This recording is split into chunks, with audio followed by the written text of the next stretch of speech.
ध्यायेत् सर्वविघ्नोपशान्तयेत्। गुरुर्ब्रह्मा गुरुर्विष्णुः गुरुर्देवो महेश्वरः गुरुः साक्षात् परब्रह्म तस्मै श्रीगुरवे नमः। व्यासाय विष्णुरूपाय व्यासरूपाय विष्णवे नमो वै ब्रह्मनिधये वासिष्ठाय नमो नमः। कूजन्तं राम रामीति मधुरं मधुराक्षरम् आरुह्य कविताशाखां वन्दे वाल्मीकिकोकिलम्। श्रुतिस्मृतिपुराणानाम् आलयं करुणालयं नमामि भगवत्पादशङ्करं लोकशङ्करं। वागर्धाविव सम्पृक्तौ वागर्धप्रतिपत्तये जगतः पितरौ वन्दे पार्वतीपरमेश्वरौ। सूक्तिं समग्रयतु न स्वयमेव लक्ष्मीः श्रीरङ्गराजमहिषीमधुरैः कटाक्षैः। वैदग्ध्यवर्णगुणगुम्भनगौरवैर्यां खण्डूलकर्णकुहराः कवयोधयन्ति। हैमोर्ध्वपुण्ड्रमजहन्मकुटं सुनासं मन्दस्मितं मकरकुण्डलचारुगण्डं बिम्बाधरं बहुलदीर्घकृपाकटाक्षं श्रीवेङ्कटेशमुखमात्मनिसन्निधत्ताम्। मनोजवं मरुततुल्यवेगं जितेन्द्रियं बुद्धिमतां वरिष्ठं वातात्मजं वनरयूथमुख्यं श्रीरामदूतं शिरसा नमामि। आपदामपहर्तारं दातारं सर्वसम्पदां लोकाभिरामं श्रीरामं भूयो भूयो नमाम्यहम्। सिन्दूरारुणविग्रहां त्रिनयनां माणिक्यमौलिस्फुरत्तारानायकशेखरां स्मितमुखीम् आपीनवक्षोरुहां पाणिभ्याम् अलिपूर्णरत्नचषकं रक्तोत्पलं बिभ्रतीं सौम्यां रत्नघटस्थरक्तचरणां ध्यायेत् परादम्बिकाम्।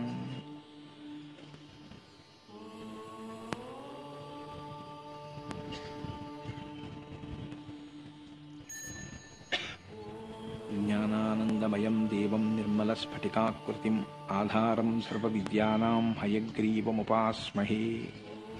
हरि ओम। सभाये नमः। శంభుదేవుని గూర్చి ప్రార్థన. అసుర సంధ్య వేళలో శివస్తోత్రాన్ని చేస్తే అమ్మవారు పరమప్రసన్నురాలవుతుంది.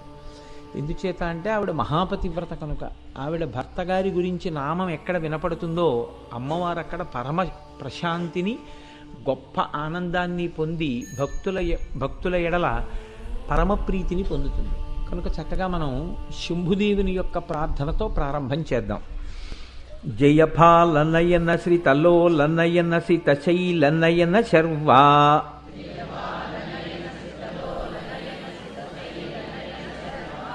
జయ కాల కాల జయ మృత్యు మృత్యు జయ దేవ దేవ శంభో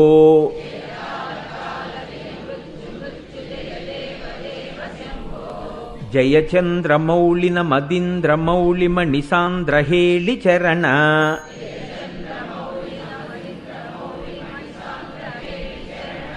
జయ యోగ మార్గజిత రాగ దుర్గమునియాగ భాగ భర్గా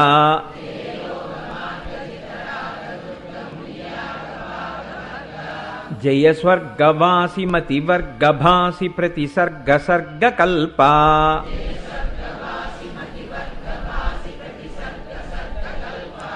జయ బంధు జీవ సుమ బంధు జీవ సమసాంధ్య రాగ జూట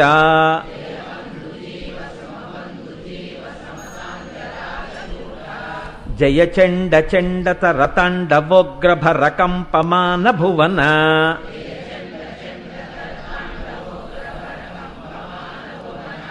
జయ హార హీర ఘన సార సారతర శారదాభ్రరూపా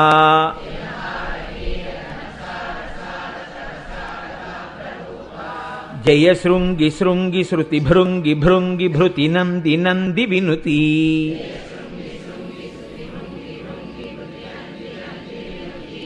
జయ కాల కంఠ కల కంఠ కంఠ సుర సుందరీ స్తుత శ్రీ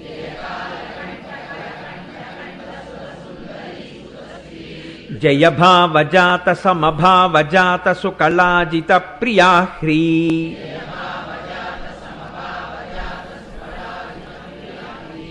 జయ దగ్ధ భావ భవ స్నిగ్ధ భావ భవ ముగ్ధ భావ భవన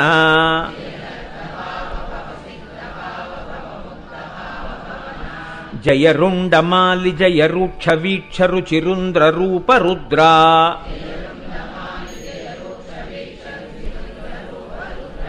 జయ నాసికాగ్రనయనోగ్ర దృష్టి జనితాగ్నిభుగ్న విభవా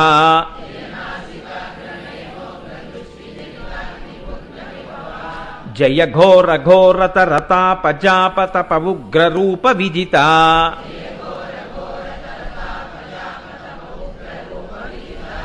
జయ కాంతిమాలి జయ క్రాంతికేలి జయ శాంతిశాలి శూలి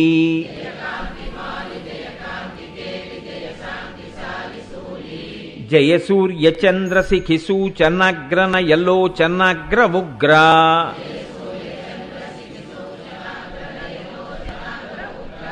జయ బ్రహ్మ విష్ణు పురుహూత ముఖ్య సురసన్నుతఘ్రియుగ్మ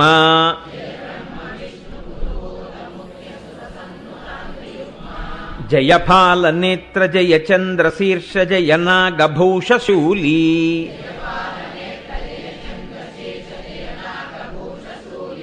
జయ కాల కాల జయ మృత్యు మృత్యు జయ దేవ దేవ శంభో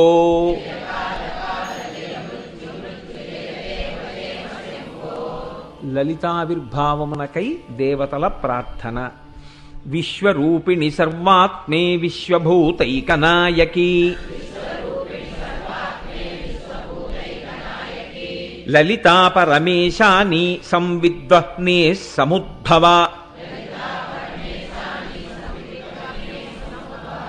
అనంగరూపిణి పరే జగదానందదాయిని లలితా పరమేశాని సంవిద్వహ్నే సముద్భవ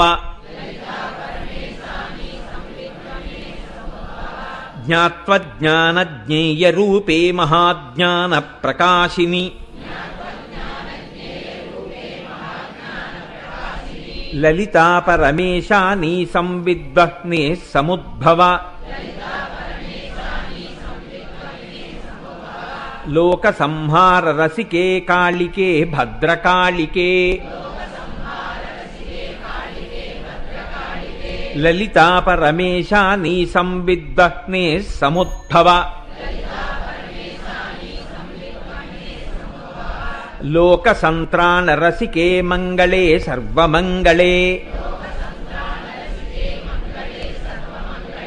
లలితా పరమేశాని సంవిద్వహ్నే సముద్భవ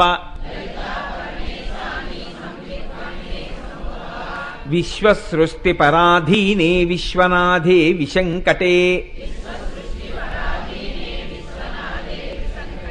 లలితా పరమేశాని సంవిద్వహ్నే సముద్భవ సంవిద్వహ్నిహుతాశేషా సృష్టి సంపాదితాకృతే లలితా పరమేశాని సంవిద్వహ్నే సముద్భవ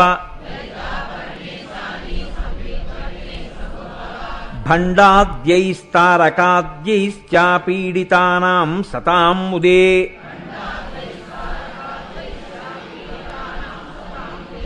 లలితా పరమేశాని సంవిద్వహ్నే సముద్భవ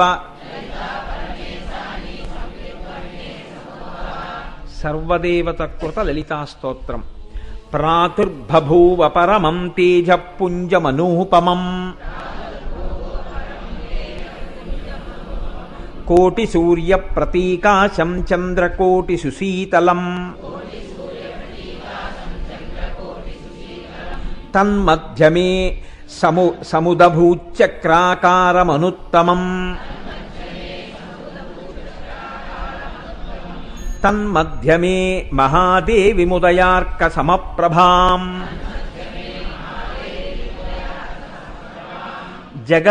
జగదుజ్జీవనాకారాం బ్రహ్మ విష్ణు శివాత్మికాం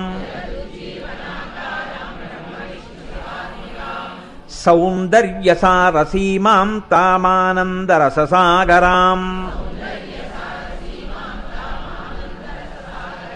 జపాకుసుమ సంకాశాం దాడిమీ కుసుమాంబరాం సర్వాభరణ సంయుక్తాం శృంగారైకరసాలయాం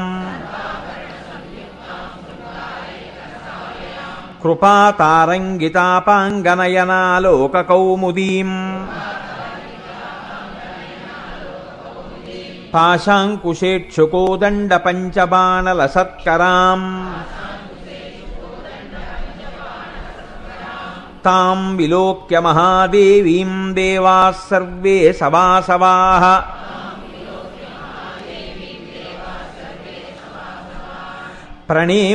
ప్రణేముర్ముదితాత్మానో భూయో భూయోఖిలాత్మికాం.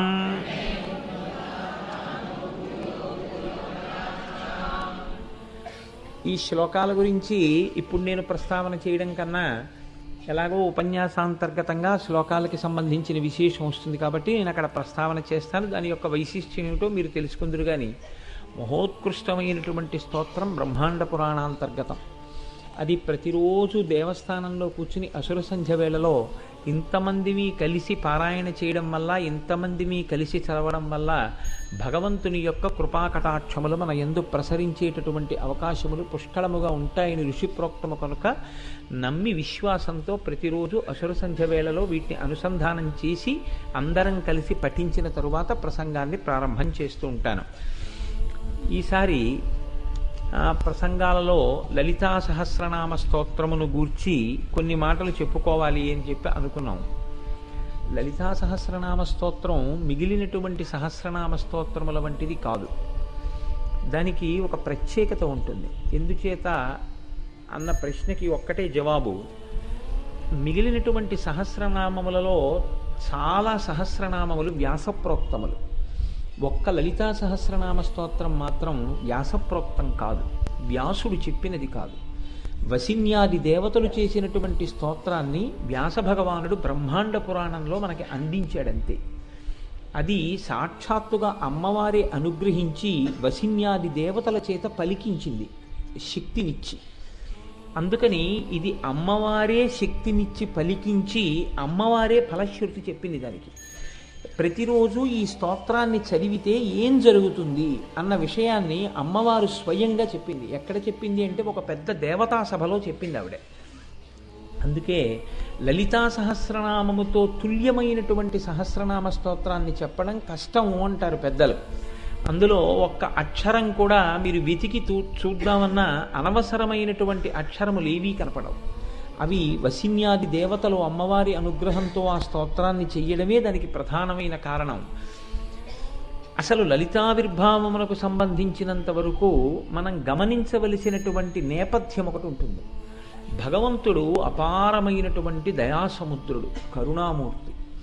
భగవంతుని యొక్క కారుణ్యము ఎంత చిత్రంగా ఉంటుంది అంటే ప్రపంచంలో ప్రమాదకరమైనటువంటి వస్తువుని కూడా శుద్ధి చేసి ప్రపంచానికి పనికొచ్చేటట్టుగా అందజేయడంలో ఈశ్వరుడి యొక్క కారుణ్యము వ్యక్తమవుతూ ఉంటుంది. మీరు చూడండి, ఒక పాము యొక్క విషం మనిషిలోకి ప్రవేశిస్తే మనిషి మరణిస్తాడు. కానీ వైద్యుడు అదే పాము యొక్క విషాన్ని తీసి శుద్ధి చేసి మనుష్యులకు వచ్చినటువంటి అనారోగ్యములు తొలగిపోవడం కోసమని ఔషధంగా అందిస్తాడు. వైద్యుడి చేతిలో పడితే పాము విషం మనుష్య కోటికి అది ఒక ఔషధంగా పనికొస్తుంది. అదే పాము విషం మన శరీరంలోకి ప్రవేశిస్తే మృత్యుకారకం అవుతుంది.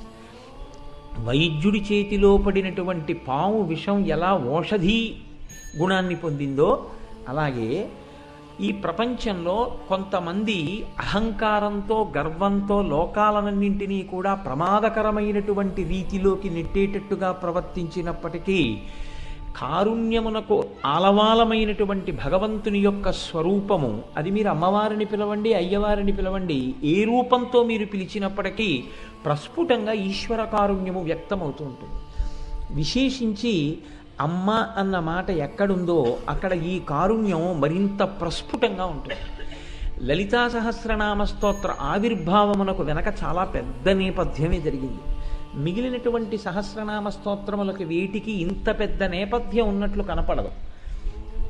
ఒక పరమభక్తుడైనటువంటి వాడు ఎక్కడో ఒక చోట కీర్తన చేస్తాడు, మంచిదే. నేను అంత మాత్రం చేత ఆ సహస్రనామముల యొక్క వైభవమును తగ్గించి మాట్లాడడం అనేటటువంటిది నా ప్రయోజనం కాదు. ఒక సహస్రనామ స్తోత్ర ఆవిర్భావము వెనుక ఉన్నటువంటి నేపథ్యము ఎంత పెద్దదై ఉన్నదో మీరు లలితా సహస్రనామ స్తోత్రాన్ని గమనిస్తే మనం కొంచెం ఆశ్చర్యపోవలసి ఉంటుంది. ఎందుచేత అంటే తారకాసుర సంహారం జరపవలసి వచ్చింది. మీరు శివమహాపురాణాన్ని అవతరించినప్పుడు తెలుసుకున్నారు. తారకాసుర సంహారం జరగాలి అంటే పార్వతీ పరమేశ్వరులకు కుమారుడు జన్మిస్తే తప్ప తారకాసురుడు నిర్జింపబడడం. కనుక మన్మధుడు పార్వతీదేవి యందు పరమశివుడు అనురక్తతను పొందడం కోసమని తనకున్నటువంటి పుష్పబాణములను విడిచిపెట్టాడు. క్రుద్ధుడైనటువంటి పరమశివుడు తన 3వ నేత్రాన్ని తెరిచాడు. ఆ 3వ నేత్రంలోంచి వచ్చినటువంటి అగ్ని జ్వాలలలో మన్మధుని యొక్క శరీరము దహించుకుపోయి ఒక పెద్ద భస్మరాశి కింద పడింది. ఇప్పుడు ఈ భస్మరాశి పడిన తరువాత ఏ ప్రయోజనం జరుగుతుందనుకుని అక్కడికి దేవతలందరూ వచ్చారో ఆ ప్రయోజనం సిద్ధించలేదు సరికదా, వారు అనుకోనటువంటి హఠాత్ పరిణామము సంభవించింది. పరమశివుడి మీద మన్మథబాణములు పడితే పార్వతీ పరమేశ్వరుల యందు అనురాగము కలుగుతుంది ఒండురలకని దేవతలు ఆశించారు. కానీ మన్మథ దహనము జరిగింది. అందుకని ఎక్కడి దేవతలు అక్కడే సర్దుకుని వెళ్ళిపోయారు. వెళ్ళిపోయినప్పుడు అక్కడ ఇంకేమీ లేదు.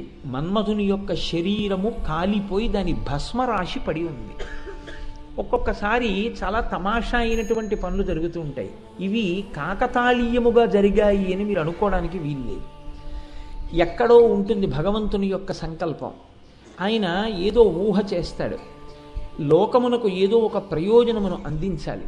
కాబట్టి గణములు అని ఉంటాయి. ఒక గణమునకు నాయకుడైనటువంటి వాడు ఆయనని గణేశ్వరుడు అంటారు. గణేశ్వరుడు అంటే గణములకు నాయకుడు అని. ఒక గణమునకు నాయకుడు గణేశ్వరుడు. చిత్రకర్మ అనేటటువంటి ఆయన ఆ ప్రాంతానికి వచ్చాడు. ఆయన ఈ బూది కుప్పని చూశాడు. చాలా బాగుంది, ఎంత తెల్లటి బూడిదో, దీంతో ఒక బొమ్మ చేస్తే బాగుంటుంది అనుకున్నాడు.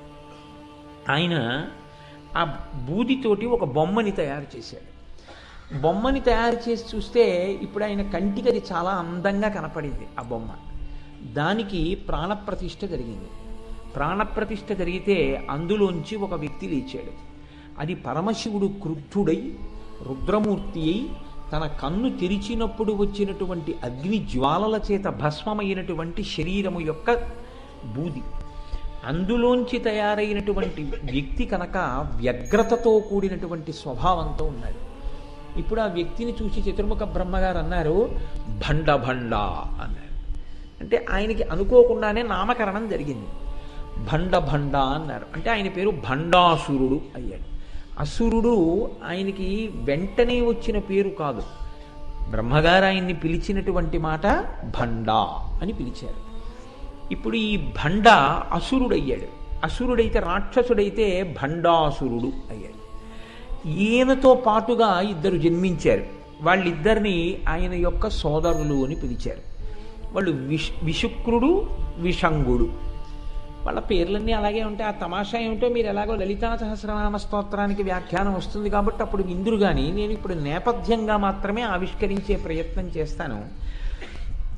ఈ విశుక్రుడు, విషంగుడు అనేటటువంటి సోదరులతో కలిసి భండాసురుడు లోకములనన్నింటినీ బాధ పెట్టడం ప్రారంభించాడు. ఎందుచేత అంటే మనకిటువంటి రౌద్ర ప్రవృత్తితో కూడిన వాడు ఒకడు దొరికాడు. పైగా ఆయనకి భగవంతుని యొక్క అనుగ్రహం కలిగింది. రుద్రుని యొక్క అనుగ్రహం కలిగి వరాన్ని పొందాడు. తన ఎదురుగుండా ఈ బ్రహ్మాండంలో ఎవరైనా నిలబడితే, ఈ బ్రహ్మాండంలోని వారు ఎవరైనా ఆయనకి ఎదురు నిలబడితే వాళ్ళ బలంలో సగం ఆయనకి ఎడుతుంది. కాబట్టి కొన్ని వేల సంవత్సరముల దీర్ఘాయుష్మంతుడు.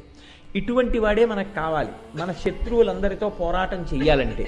కాబట్టి ఇప్పుడు రాక్షసులందరూ వచ్చి ఈ భండాసురుణ్ణి నాయకుడిగా మూర్ధాభిషిక్తుణ్ణి చేసేసారు. చేసేసి ఇప్పుడు ఆయనకి విశుక్రుడు, విషంగుడు అనేటటువంటి సోదరులు కూడా బయలుదేరారు. వీళ్ళ ముగ్గురు కలిసి అపారమైనటువంటి శక్తివంతులు. అపారమైన శక్తివంతులు కనుక రెండు పనులు చేస్తుంటారు. ఒకటి, తాము భోగం అనుభవిస్తారు. రెండు, ఆ భోగము వేరొకరు అనుభవిస్తే వాళ్ళు తట్టుకోలేరు. అదే రాక్షస ప్రవృత్తి అంటే. శరీరమునకు బలము ఉన్నప్పుడు ఈశ్వరుణ్ణి చేరుకునేటటువంటి ప్రయత్నం ఎవడు చేస్తున్నాడో వాడికి ఈశ్వరానుగ్రహం ఉన్నది అని గుర్తు. శరీరంలో బలం ఉండగా అది కేవలము భోగమునకు మాత్రమే వాడుకున్నవాడు ఆపదని గమనించలేకపోతున్నాడు. కాలము వెళ్ళిపోతోందని తెలుసుకోలేకపోతున్నాడు. తాను భోగమునందు లాలసతో ఉండడమే కాకుండా వేరొకడు ఎటువంటి భోగమును అనుభవించకూడదనేటటువంటి దృష్టికోణం కూడా పొంది ఉన్నటువంటి వాడినే రాక్షసుడు అని పిలుస్తారు. కాబట్టి ఇప్పుడు రాక్షసుల యొక్క చిలిమి చేశారు, రాక్షసులకు నాయకులయ్యారు. ఈ భండాసురుడికి 4 భార్యలు, సమ్మోహిని, కుముదిని, చిత్రాంగి, సుందరి. 4 భార్యల్ని చేసుకున్నాడు. పరమ సంతోషంగా కాలం గడుపుతున్నాడు. కాలం గడుపుతుంటే ఒకనాడు విశుక్రుడు, విషంగుడు, భండాసురుడు ఒక చోట సమావేశం అయ్యారు. రాక్షసుల యొక్క ప్రవృత్తి ఎంత గమ్మత్తుగా ఉంటుందో చూడండి. మీరు పురాణములను పరిశీలనం చేస్తే పురాణాలు ఎందుకు పనికొస్తాయండి అనుకుంటారు చాలామంది. పురాణముల యందు సరి అయినటువంటి దృష్టికోణ ప్రసరణం జరిగితే మీరు ఈ లోకాన్ని అధ్యయనం చేయడం చాలా తేలికైపోతుంది. రాక్షసుల యొక్క ప్రవృత్తి ఎలా ఉంటుందో చూపిస్తున్నారు ఋషి. వీళ్ళు 3 ఒక చోట సమావేశమయ్యారు. సమావేశమై వాళ్ళు అనుకున్నది ఏమిటంటే, మనం ఎలా జన్మించామన్నది పక్కన పెట్టండి, అనుకోకుండా జన్మించేశాం. మనం కూడా అంతే కదండి. ఎక్కడో భండాసురుడు అనుకోకండి. కొంచెం ఈ మాటలు మీరు అన్వయం చేసుకునే ప్రయత్నం చేయండి. మన ప్రయత్నం, మన ప్రయోజనం ఏం లేదు, పుట్టేశాం. కాబట్టి ఎన్ని కష్టాలు పడ్డాం, ఎన్ని జన్మలు ఎత్తి పుట్టాం పక్కన పెట్టేయండి. ఇప్పుడు పుట్టాం కదా, భోగాలను భవిష్యత్తు కూడా వదిలిపోయింది అంతే. భండుడు అంటే ఎక్కడో ఉంటే లలితాదాసుని ఇప్పుడు చెప్పుకోవడం ఎందుకండి. కాబట్టి ఎక్కడ ఉన్నాడు భండుడు అంటే నా ఎందే ఉన్నాడు. కాబట్టి ఇప్పుడు ఈ భండాసురుడు విశుక్రుడు విషంగుడితో కలిసి అన్నాడు, మనం సుఖాలు అనుభవించాం, మనం భోగాలు అనుభవించామంటే బాగుంది. మనని ఆశ్రయించినటువంటి వాళ్ళు సుఖాలు అనుభవించారు, భోగాలు అనుభవించారు, చాలా బాగుంది. మనకి ఎవరు జయ జయధ్వానం చేస్తారో, ఎవరు మనని ప్రభువుగా అంగీకరించారో, ఎవరు మన మోచేతి కింద నీరు తాగి బతుకుతున్నామని గులాములై ఉన్నారో అటువంటి వాళ్ళు సుఖములు అనుభవిస్తే మనకేం అభ్యంతరం లేదు. అటువంటి వారెవరు? రాక్షసులు. కాబట్టి రాక్షసులను అనుభవించని. కానీ మనని నాయకుడిగా అంగీకరించినటువంటి జాతులు కొన్నున్న ఈ ప్రపంచంలో, ఈ బ్రహ్మాండంలో. అవి యక్ష, గంధర్వ, కిన్నెర, కింపురుష దేవతలతో ప్రారంభించి మనుష్య జాతితో సహా ఎన్నో జాతులున్నాయి. వీళ్ళెందుకు అనుభవించాలి భోగం? మనం అనుభవించామంటే దానికి అర్థం ఉంది. సుఖం అనుభవిస్తాం, వాడెందుకు అనుభవించాలి సుఖం? మీరు చూడండి, ఒక్కొక్కడు తాను సుఖపడతాడు, ఇంకొకడు సుఖపడ్డాన్ని చూడలేడు. మీరు చూడండి, కొంతమంది దగ్గర ఒక గమ్మత్తు ఉంటుంది. తాను కూర్చుని ఉంటాడు, వేరొకరిని కూర్చోమని అండవు.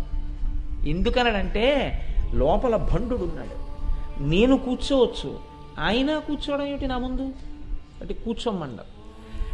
ఎందుకు అనలేడు అంటే కుర్చీ ఖాళీగా అన్నా ఉంచుతాడు తప్ప తన ముందు కూర్చోవడం అంగీకరించలేడు. ఇటువంటి స్థితి భండాసురుడైతే దీన్ని అధిగమించి తన కష్టాన్ని పక్కన పెట్టి అవతల వాళ్ళ యొక్క కష్టం గురించి ఎక్కువ ఆలోచించగలగడం దైవత్వం. అంతే తేడా. చంద్రశేఖర పరమాచార్య స్వామి ఒకరోజు ఆశ్రమం అధికారులు చూస్తే ఒప్పుకునేవారు కాదు. మీరు ఈ వయస్సులో ఇలాగే మాట్లాడుతుంటే మీ ఆరోగ్యం ఏమైపోతుందని బెంగ పెట్టుకునేవారు. ఒకరోజు పాపం ఆ పీఠం మేనేజర్ గారు ఏదో పని మీద ఎక్కడికో వెళ్ళారు. మంచి అవకాశం దొరికింది అనుకున్నారు పరమాచార్యుల వారు. ఓ గడ్డిమావు దగ్గర కూర్చున్నారు. ఆయన కూర్చునే ప్రదేశాలు కూడా అలాగే ఉంటాయి, ఎందుకంటే అక్కడ ఆవులు తిరుగుతాయి, అందుకని ఆయనకి పరమ ప్రీతి. ఓ గడ్డిమావు దగ్గర కూర్చున్నారు. ఎవరో వెళ్ళి పురాణాల్లో ఉండేటటువంటి విషయాల గురించి మాట్లాడడం మొదలెట్టారు. అంతే, ఆయన పరమ ప్రసన్నులు అయిపోయారు. మాట్లాడేస్తున్నారు. తెల్లవారుజామున 3 అయింది.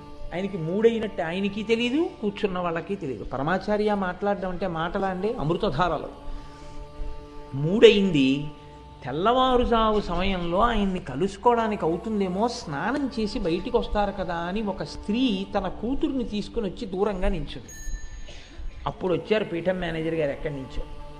వచ్చి, స్వామి మీకు ఎన్ని మాటల నుంచి చెప్తున్నామండి, పసిపిల్లాడికి చెప్పినట్టు భగవంతుడి పేరెత్తితే, పురాణం పేరెత్తితే, వేదం పేరెత్తితే, ఉపనిషత్తు పేరెత్తితే అలా మాట్లాడేయడమే. 3 అయింది. పోని పడుకుంటారా వెళ్ళో గంట అనుష్ఠానం. ఎలా ఉంటుంది ఆరోగ్యం? మీరు లేచి వెళ్ళి స్నానం చేసి, మీరు ఏమయ్యా ఇంతసేపు మాట్లాడించడానికి మీకు బాధగా లేదు, ఎందుకయ్యా అలా మాట్లాడిస్తారా ఆయన్ని అంటున్నారు. ఆయన అంటున్నారు పరమాచార్యులు గారు, ఈయన లేచి కమండలం పట్టుకుని సత్యదండం పట్టుకుని వెళ్ళబోదామని ఇలా చూశారు. చూసేటప్పటికీ ఒక ఆవిడ అక్కడ నిలబడి ఉంది ఈయనతో మాట్లాడడానికి. ఇలా అంటారేమో వద్దామని నించునుంది. పాపం చూశారు కదా, పిలుస్తారేమో అని ఆదుర్దా పడుతోంది. పీఠం మేనేజర్ గారు చూశారు ఆవిడ. ఇంకా 3 అవ్వలేదు, అప్పుడే నువ్వు కూడా సిద్ధమైపోయావా?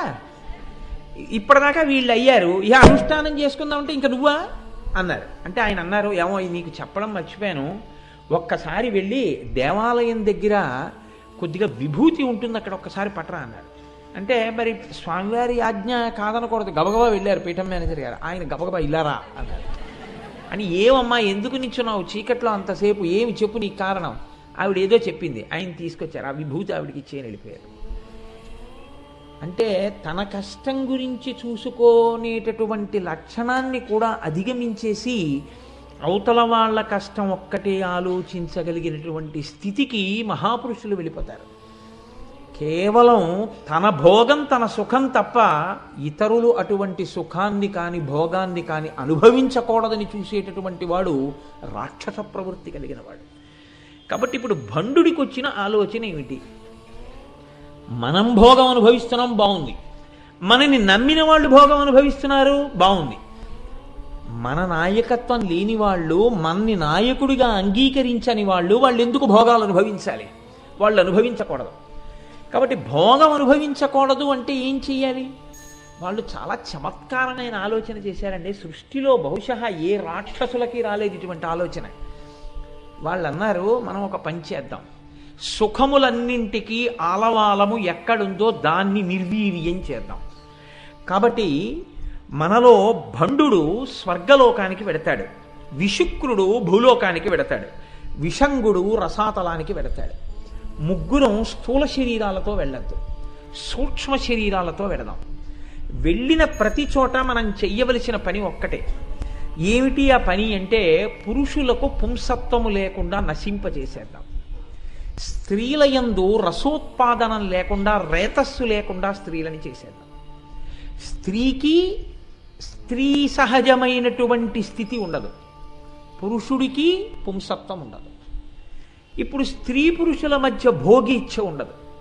స్త్రీ పురుషుల మధ్య భోగేచ్ఛ లేని నాడు, అసలు ఆ సంతోషము అన్నది కొరవడిపోయిన నాడు, మనస్సుని సంతోషంగా ఉంచుకోవడము అనేటటువంటి ప్రయత్నమే లేని నాడు లలిత కళలు నశించిపోతాయి. సంగీతం వినరు ఎవరు నృత్యం వినరు, ఎవరు చక్కగా ఎక్కడో ఏదో మంచి కార్యం జరుగుతోందంటే వినరు. ప్రతివాడు ఏమైపోతాడంటే నీరసపడిపోతాడు. ఈ నీరసపడిపోతే ఏమైపోతుందంటే ఎక్కడ ఏవీ జరగవు. ఇలా నీరసపడిపోతే కొన్నాళ్ళకి ఏమైపోతుంది? స్త్రీ పురుషుల మధ్య భోగేచ్ఛ లేదు. భోగేచ్ఛ లేదు కాబట్టి ప్రత్యుత్పత్తి లేదు. ప్రత్యుత్పత్తి లేదు కాబట్టి భోగము లేదు, ప్రత్యుత్పత్తి లేదు. కాబట్టి ఆ జాతులు తమంత తాము నశించిపోతాయి. కొన్నాళ్ళకి దేవతలందరూ ఏమైపోతారు? నశించిపోతారు. కొన్నాళ్ళకి మనుష్యులందరూ ఏమైపోతారు? నశించిపోతారు. కొన్నాళ్ళకి జంతులోకం అంతా ఏమైపోతుంది? నశించిపోతుంది. సర్పజాత ఏమైపోతుంది? నశించిపోతుంది. ఎవరు మిగిలిపోతారు ఈ భోగేచ్ఛతో ఉండి? రాక్షసులు ఒక్కళ్ళే మిగులుతారు. మనకి భోగము మిగలాలి, భోగం అనుభవించడానికి మనం తప్ప మరొకడు ఉండనుకోవడం. అంటే అసలు ఆ కోరిక ఎంత దూరం వెళ్ళిపోయిందో చూడండి. ఇప్పుడు వీళ్ళు ముగ్గురు బయలుదేరి సమస్త లోకముల యందుండేటటువంటి అన్ని జాతుల వారి యందు పురుషులకు పుంసత్వం లేకుండా చేశారు. పుంస్త్వము లేదు. స్త్రీల యందు రసము రేతస్సు లేదు. అక్కడ మహర్షి ఒక అందమైన మాట అంటారు, రసయేవ పరం బ్రహ్మ రసయేవ పరాగతి రసోహి కాంతిధ పుంసాం రసో రేత ఇతి స్మృత. మనుష్యుల యందు ఈశ్వరానుగ్రహం చేత పెరిగేటటువంటి ఆ వీర్య రేతస్సులే కాంతిగా, స్మృతిగా, ఉత్సాహంగా, ప్రాణశక్తిగా ద్యోతకమవుతూ ఉంటాయి. అవి నశించిపోవడం ప్రారంభిస్తే సమస్త జీవకోటి నీరసపడిపోతుంది. కాబట్టి జీవకోటి అన్ని చోట్ల నీరసపడింది. ఆఖరికి రసాతలంలో ఉండేటటువంటి సర్పజాతులు పడగలెత్తడం కూడా మానేసి, ఎక్కడా లలిత కళలు లేవు, ఎక్కడా కచేరీలు లేవు, ఎక్కడా సంగీతం లేదు, ఎక్కడా నృత్యం లేదు, ఎక్కడా ఏ సభలు లేవు, ఎక్కడా ప్రవచనాలు లేవు, ఎక్కడా హోమాలు లేవు, యజ్ఞాలు లేవు, యాగాలు లేవు. ఏమిటో ఎవరిని చూసినా అలా దిగాలుగా కూర్చుని ఉంటారు. ఒకరిని ఒకరు చూసుకోరు, ఒకరిని ఒకరు చూసి చిరునవ్వులు ఉండవు, ఒకరిని ఒకరు చూసి సంతోషాలు ఉండవు. వీళ్ళు యుద్ధం చేయలేదు. యుద్ధం చెయ్యకుండా లోకమునందు కామప్రళయాన్ని సృష్టించాడు భండాసురుడు. ఇది లలితా సహస్రనామ స్తోత్ర ఆవిర్భావమునకు నేపథ్యం. ఇప్పుడు ఎవరికైనా అసలు మనం ఎందుకు ఇలా ఉన్నాం అని ప్రశ్న వేసుకుందామన్న ఉత్సాహం లేదు అసలు. సమస్త జాతులు నీరసపడిపోయాయి, సమస్త లోకాలు నీరసపడిపోయాయి. ప్రత్యుత్పత్తి లేదు, జాతులు నశించిపోవడం ప్రారంభమైపోయింది. అయిపోయి ఎక్కడ మళ్ళీ ఆ జాతులు పెరగకుండా నీరసించిపోతున్నాయి. లోకమంతా రాక్షసగణాలు పెరిగిపోతున్నాయి. ఎక్కడ చూసినా భండాసురుడి నాయకత్వమే వర్ధిల్లుతోంది. ఈ స్థితిలో ఒక చిత్రమైనటువంటి స్థితి ఏర్పడింది.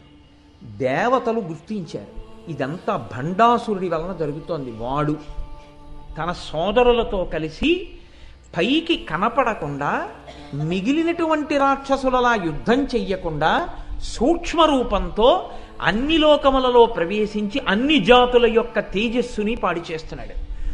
ఇప్పుడు ఈ భండాసురుణ్ణి నశింప చెయ్యాలి అంటే ఎవరు నశింప చేస్తారు?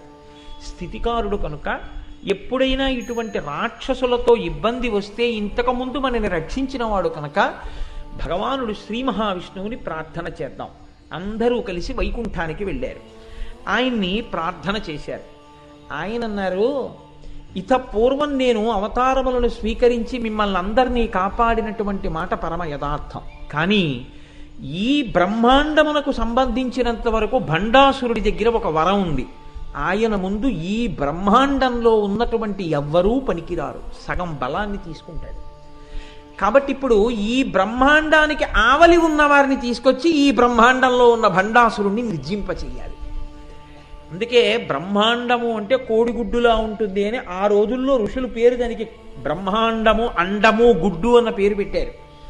ఆ తర్వాత కాలంలో ఎప్పుడో ఈ మధ్య అదంతా ఓవెల్ షేప్లో ఉంటుంది, ఇలా ఉంటుంది, గుడ్డులా ఉంటుందని చెప్పారు. కానీ ఎప్పుడు చెప్పిన మాట అంటే ఋషులు ఇది.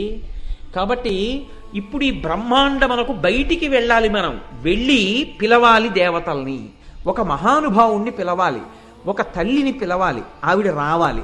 ఆవిడ వస్తే భండాసురుణ్ణి నిర్జిస్తుంది. ఇప్పుడు మనందరం అసలు బయటికి వెళ్ళడం ఎలాగని అడిగారు. అడిగితే ఒక గొప్ప యజ్ఞం ఒకటి చెయ్యాలి. హిమాలయ పర్వతం మీద కొన్ని వందల ఎకరాలలో ఆ యజ్ఞ ప్రాంగణాన్ని ఏర్పాటు చేయాలి. చాలా గొప్పగా చెప్పారండి. ఇవన్నీ చేస్తే వాడికి తెలియకుండా ఉంటుందా? వాడు గూఢచారులతో తిరుగుతున్నాడు, ఎక్కడ ఎవడు కదిలినా వాడు పసిగడతాడు. ఏం చేయడం?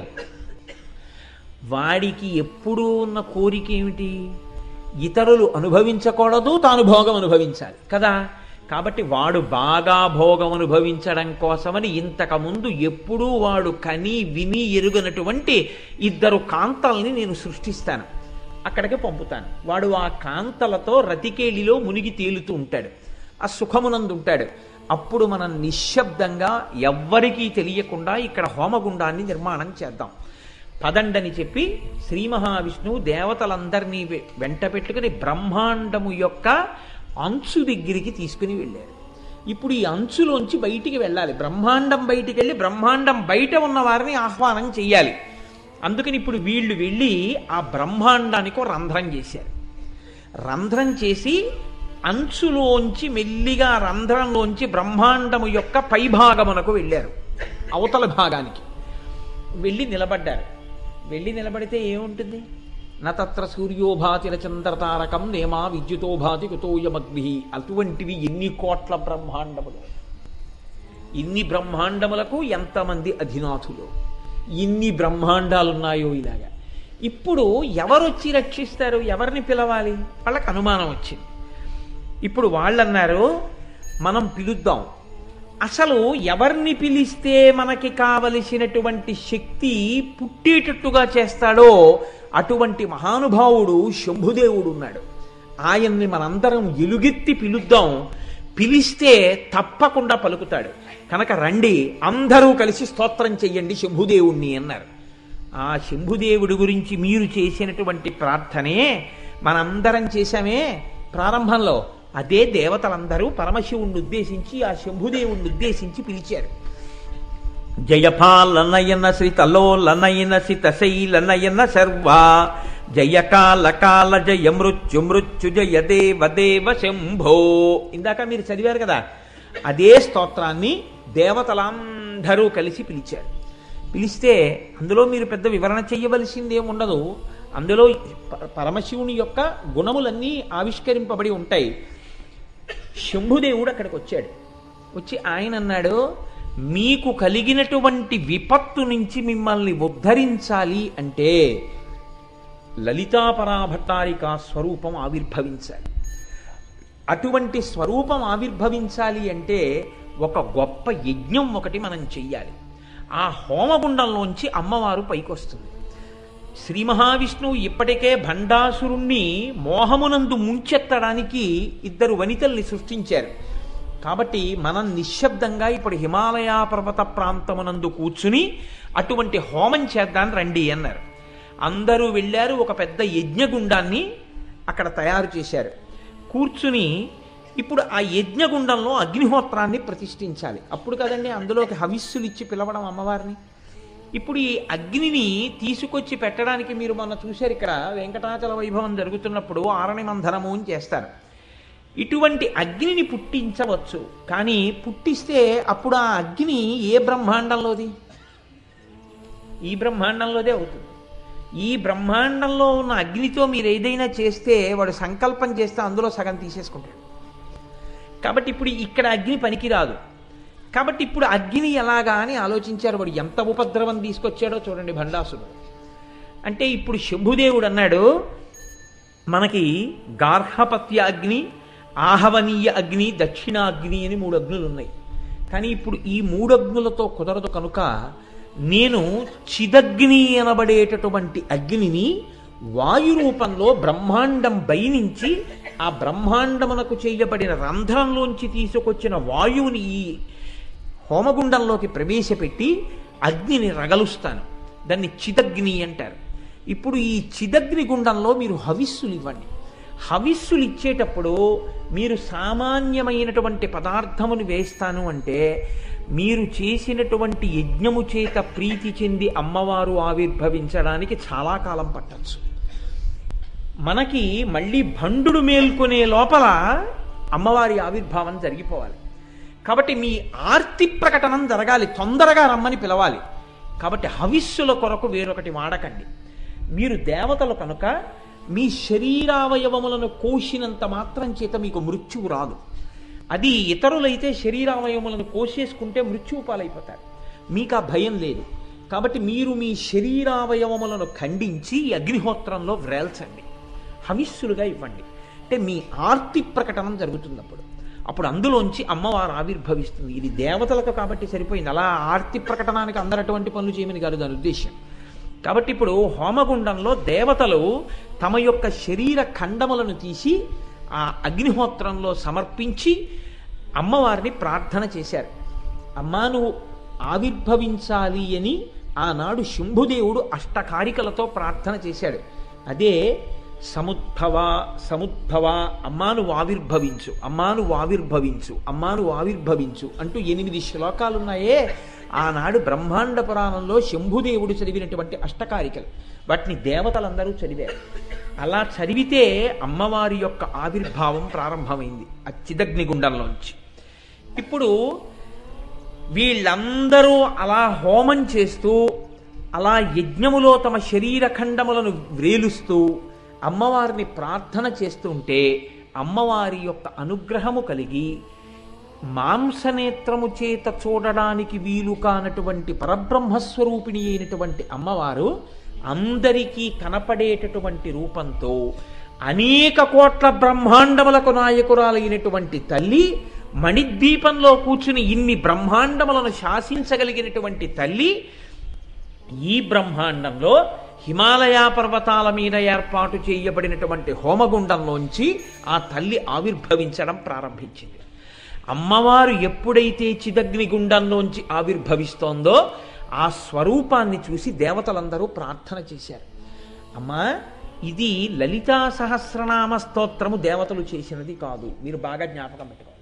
ఇందాక మనం చదివేమే స్తోత్రం దేవతలు లలితాదేవిని గూర్చి చేసిన ప్రార్థన. అప్పుడు దేవతలు అమ్మవారిని ప్రార్థన చేశారు. అమ్మా నువ్వు ఇలా ఉన్నావు, ఎర్రటి వస్త్రం కట్టుకున్నావు అని నమస్కారం చేస్తూ నిలబడ్డారు. అప్పుడు ఆ తల్లి ఆవిర్భవించింది. ఆవిర్భవించిన తరువాత ఏం జరిగినది అన్నది మీరు లలితా సహస్రనామ స్తోత్ర పూర్వభాగమునందు వింటారు.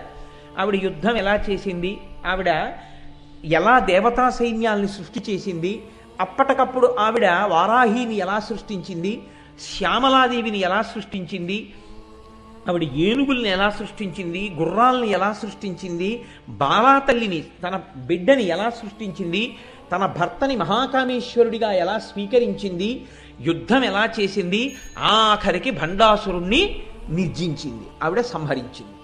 ఇప్పుడు భండాసురుణ్ణి సంహరించిన తరువాత దేవతలందరూ పరమ ప్రసన్నాన్ని పొందారు. ఇక్కడ మీరు గమనించవలసినటువంటి విషయం ఒకటి ఉంటుంది. అమ్మవారు ఆవిర్భవించడానికి కారణం ఏమి?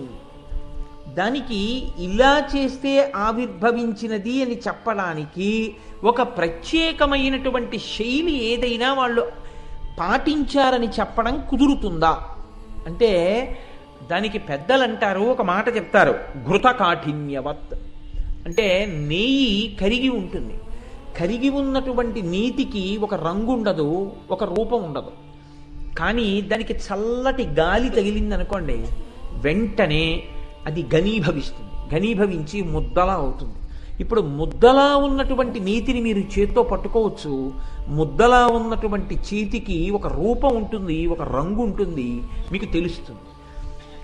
కరిగినటువంటి నెయ్యి చల్లటి గాలికి పేరుకున్నట్టే భగవంతుని యొక్క నిర్గుణమైనటువంటి స్వరూపము భక్తుల యొక్క ఆర్తి అనబడేటటువంటి, భక్తి అనబడేటటువంటి చల్లతనం తగిలితే ఈ కంటితో చూడడానికి వీలైనటువంటి సాకారమును పొందుతుంది.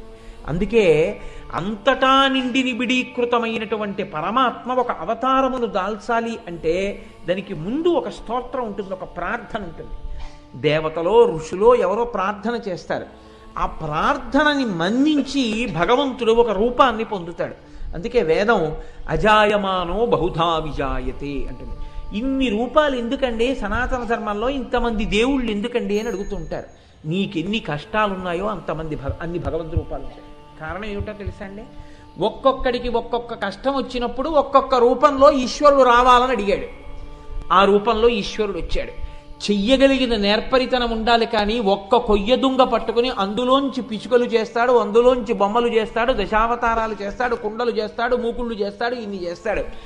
ఒక్క కొయ్య ముక్క పట్టుకుని అందులోంచి ఏనుగులు చేస్తాడు, గుర్రాలు చేస్తాడు, ఇన్ని చేస్తాడు. మీరు బొమ్మల గూట్లో ఇవన్నీ పెట్టి పిల్లల్ని తీసుకెడితే ఇవి గుర్రాలు, ఇవి ఏనుగులు, ఇవి దశావతారాలు, ఇది రాముడు, ఇది ధనస్సు, ఇది కుండ, ఇది మూకుడు, ఇది మూత, ఇన్ని మాటలు చెప్తారు.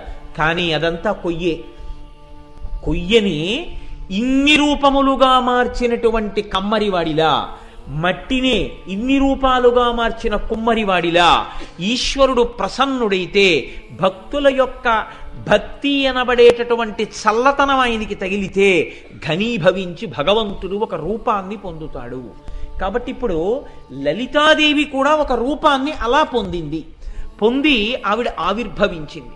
ఇప్పుడు ఈ ఆవిర్భవించినటువంటి తల్లి భండాసురుణ్ణి నిర్జించిన తరువాత మీ అందరికీ కావలసినటువంటి పని నేను చేసి పెట్టాను, భండాసురుణ్ణి నిర్జించాను. ఇప్పుడు లోకములన్నీ ప్రశాంతతని పొందాయి, అందరూ మళ్ళీ ఉత్సాహాన్ని పొందారు, అందరూ మళ్ళీ సంతోషాన్ని పొందారు, అన్ని జాతులు మళ్ళీ పెరుగుతాయి.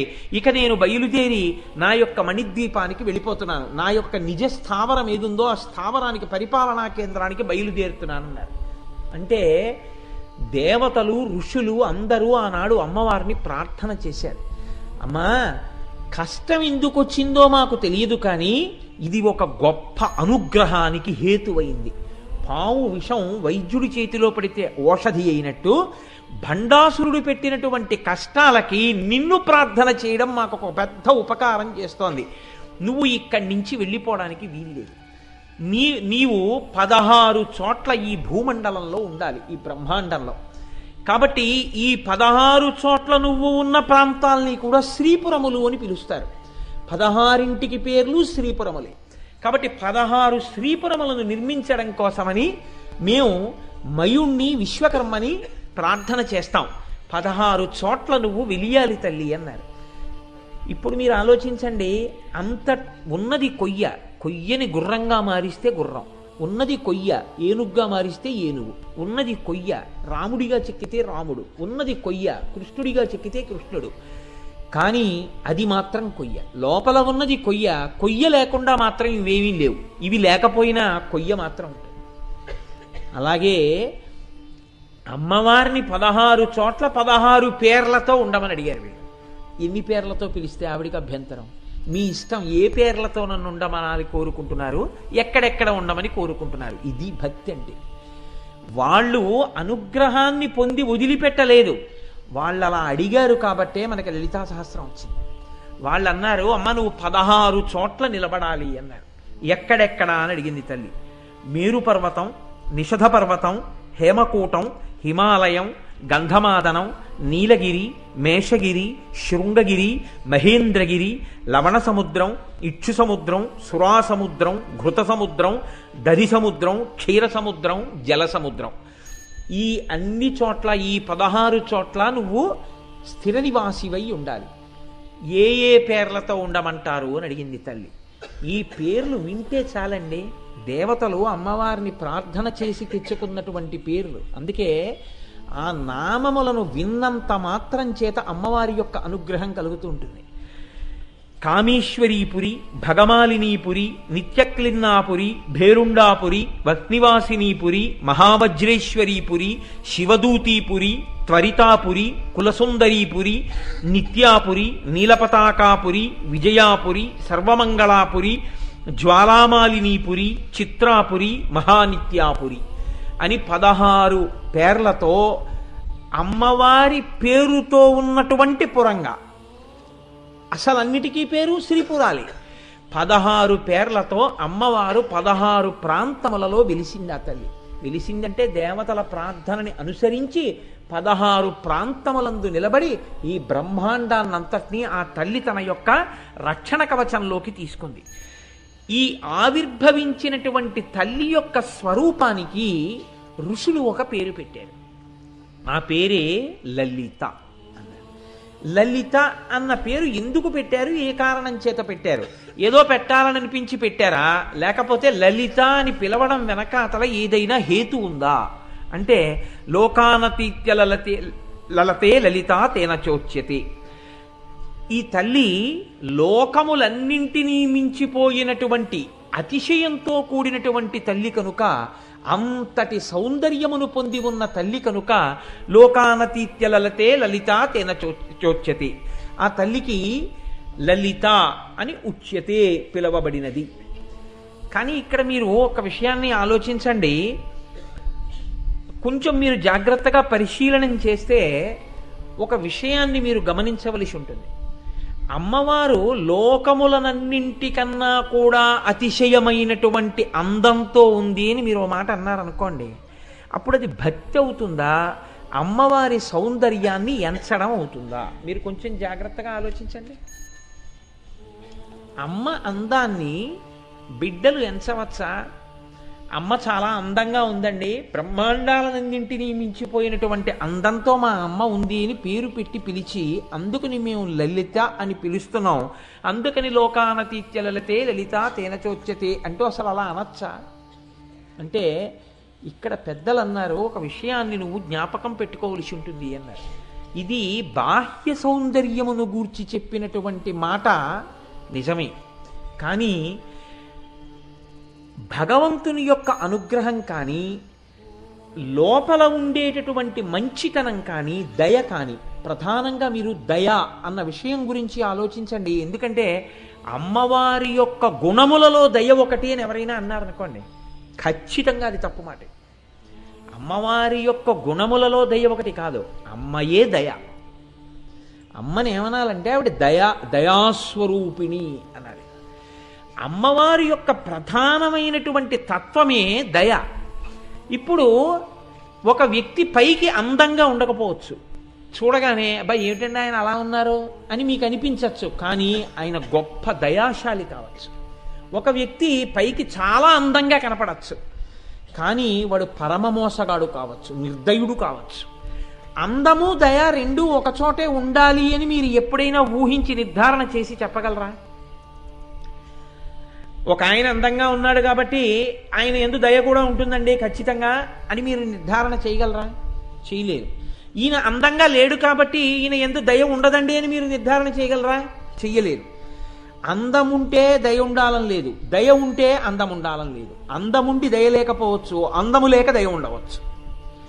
అమ్మవారి యొక్క లలితా శబ్దానికి గొప్పతనం ఏమిటంటే, ఆవిడ యొక్క అందము కేవలము బాహ్యమునందందము కాదు, ఆవిడ అందము ఆవిడ యొక్క దయయే. మీరు ఆ భావనతో చూసినప్పుడే. అమ్మ అన్న మాట పట్ల మనకి అంత ప్రేమ ఎందుకో తెలుసండి. అమ్మలో అందం చూడం, అమ్మ అనేటప్పటికీ మనకేం గుర్తొస్తుంది అంటే, అన్ని ప్రమాదముల నుంచి మనని చిన్నతనం నుంచి పైకెత్తినటువంటి అమృత శక్తి, అదే అమ్మ. మనం పుట్టినప్పుడు అసలు లోపల పిండం పెరగడానికి ఒక భద్రమైన స్థానాన్ని ఆవిడ ఏర్పాటు చేసింది.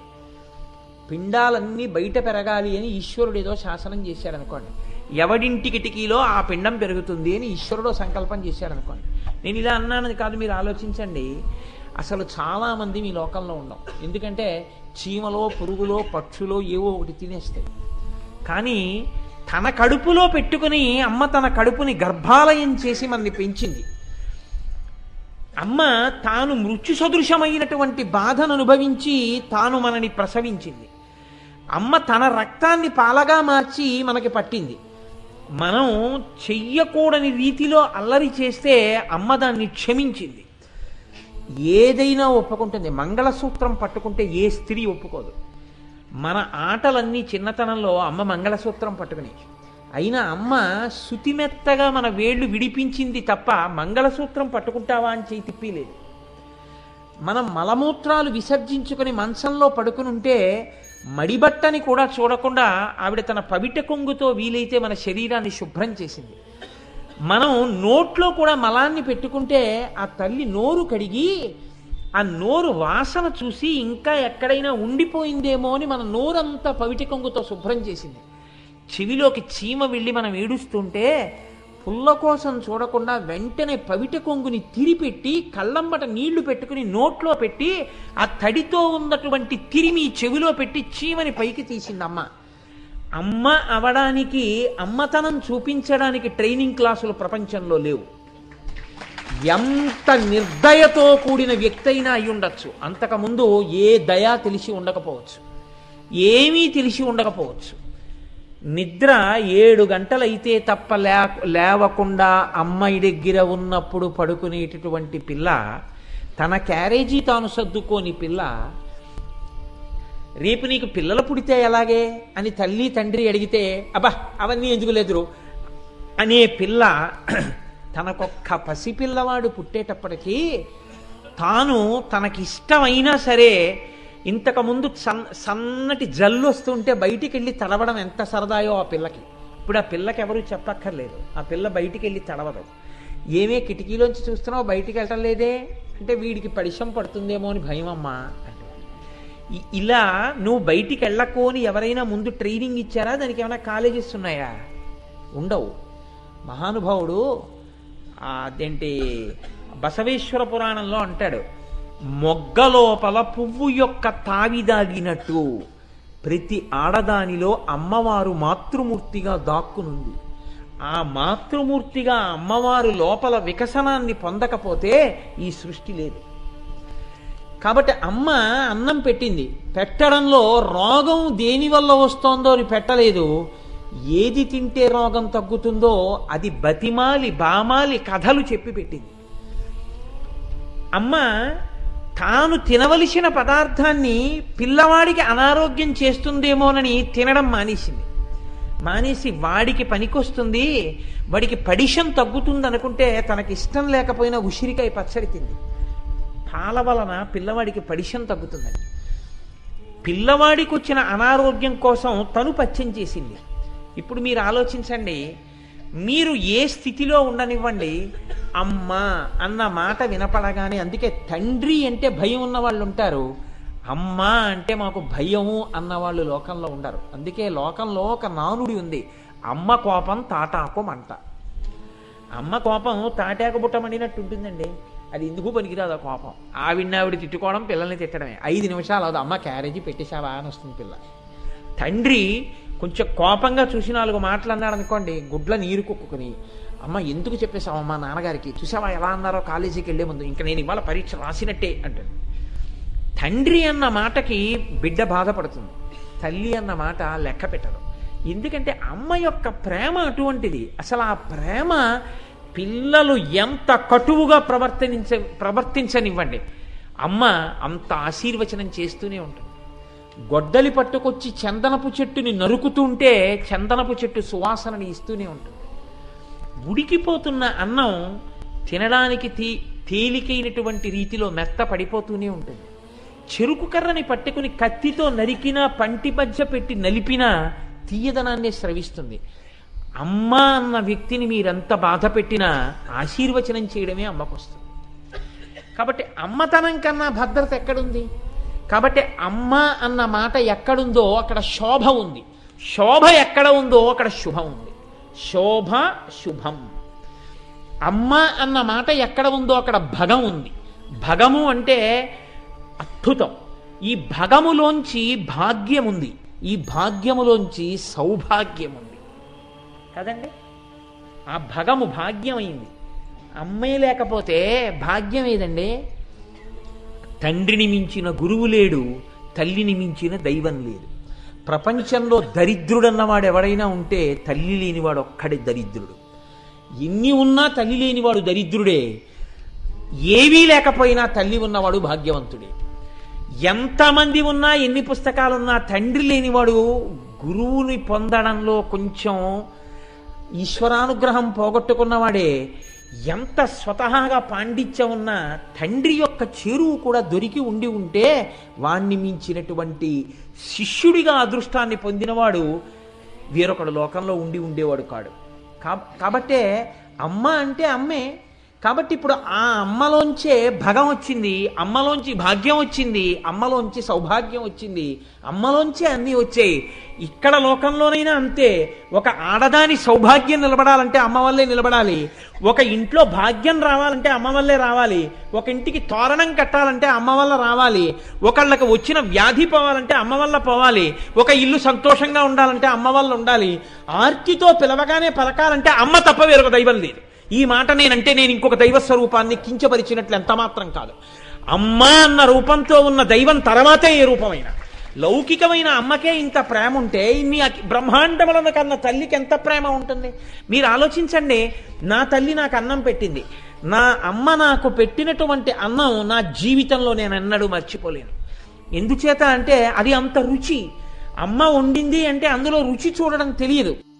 తను అన్నం తినడానికి ఎన్ని పదార్థములతోనైనా తినడానికి కోట్లు ఉన్న ఒక ఐశ్వర్యవంతుడు తాను తినడమే కాకుండా రోజు ఒక 100 మందికి అన్నదానం చేస్తూ, ఆ అన్నదానం చేసేటప్పుడు వచ్చి 100 మందికి అన్నం పెడుతుంటే అక్కడ నిలబడి, అబ్బా ఈశ్వరుడు నాకు ఎంత అనుగ్రహించాడో, ఈ 100 మంది ఆకలి తీర్చగలిగానని, అయ్యా మెల్లగా తినండి, మెల్లగా తినండి, కంగారు పడకండి, కడుపు నిండా తిన్నారా అని అడుగుతున్నాడు అనుకోండి ఒక ఐశ్వర్యవంతుడు.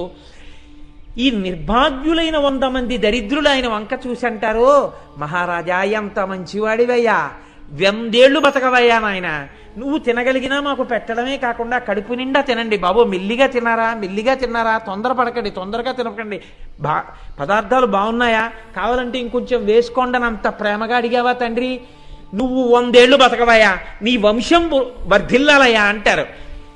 తనకి ఉన్న దాంట్లో 100 మందికి అన్నం పెట్టి కొసిరితేనే ఐశ్వర్యవంతుడికి ఇన్ని ఆశీర్వచనాలు ఇచ్చావే, ఇన్ని బ్రహ్మాండములకు చేతిలో పట్టుకున్న గరిటె దించకుండా పెడుతున్న నా తల్లిని ఊహించోసారి.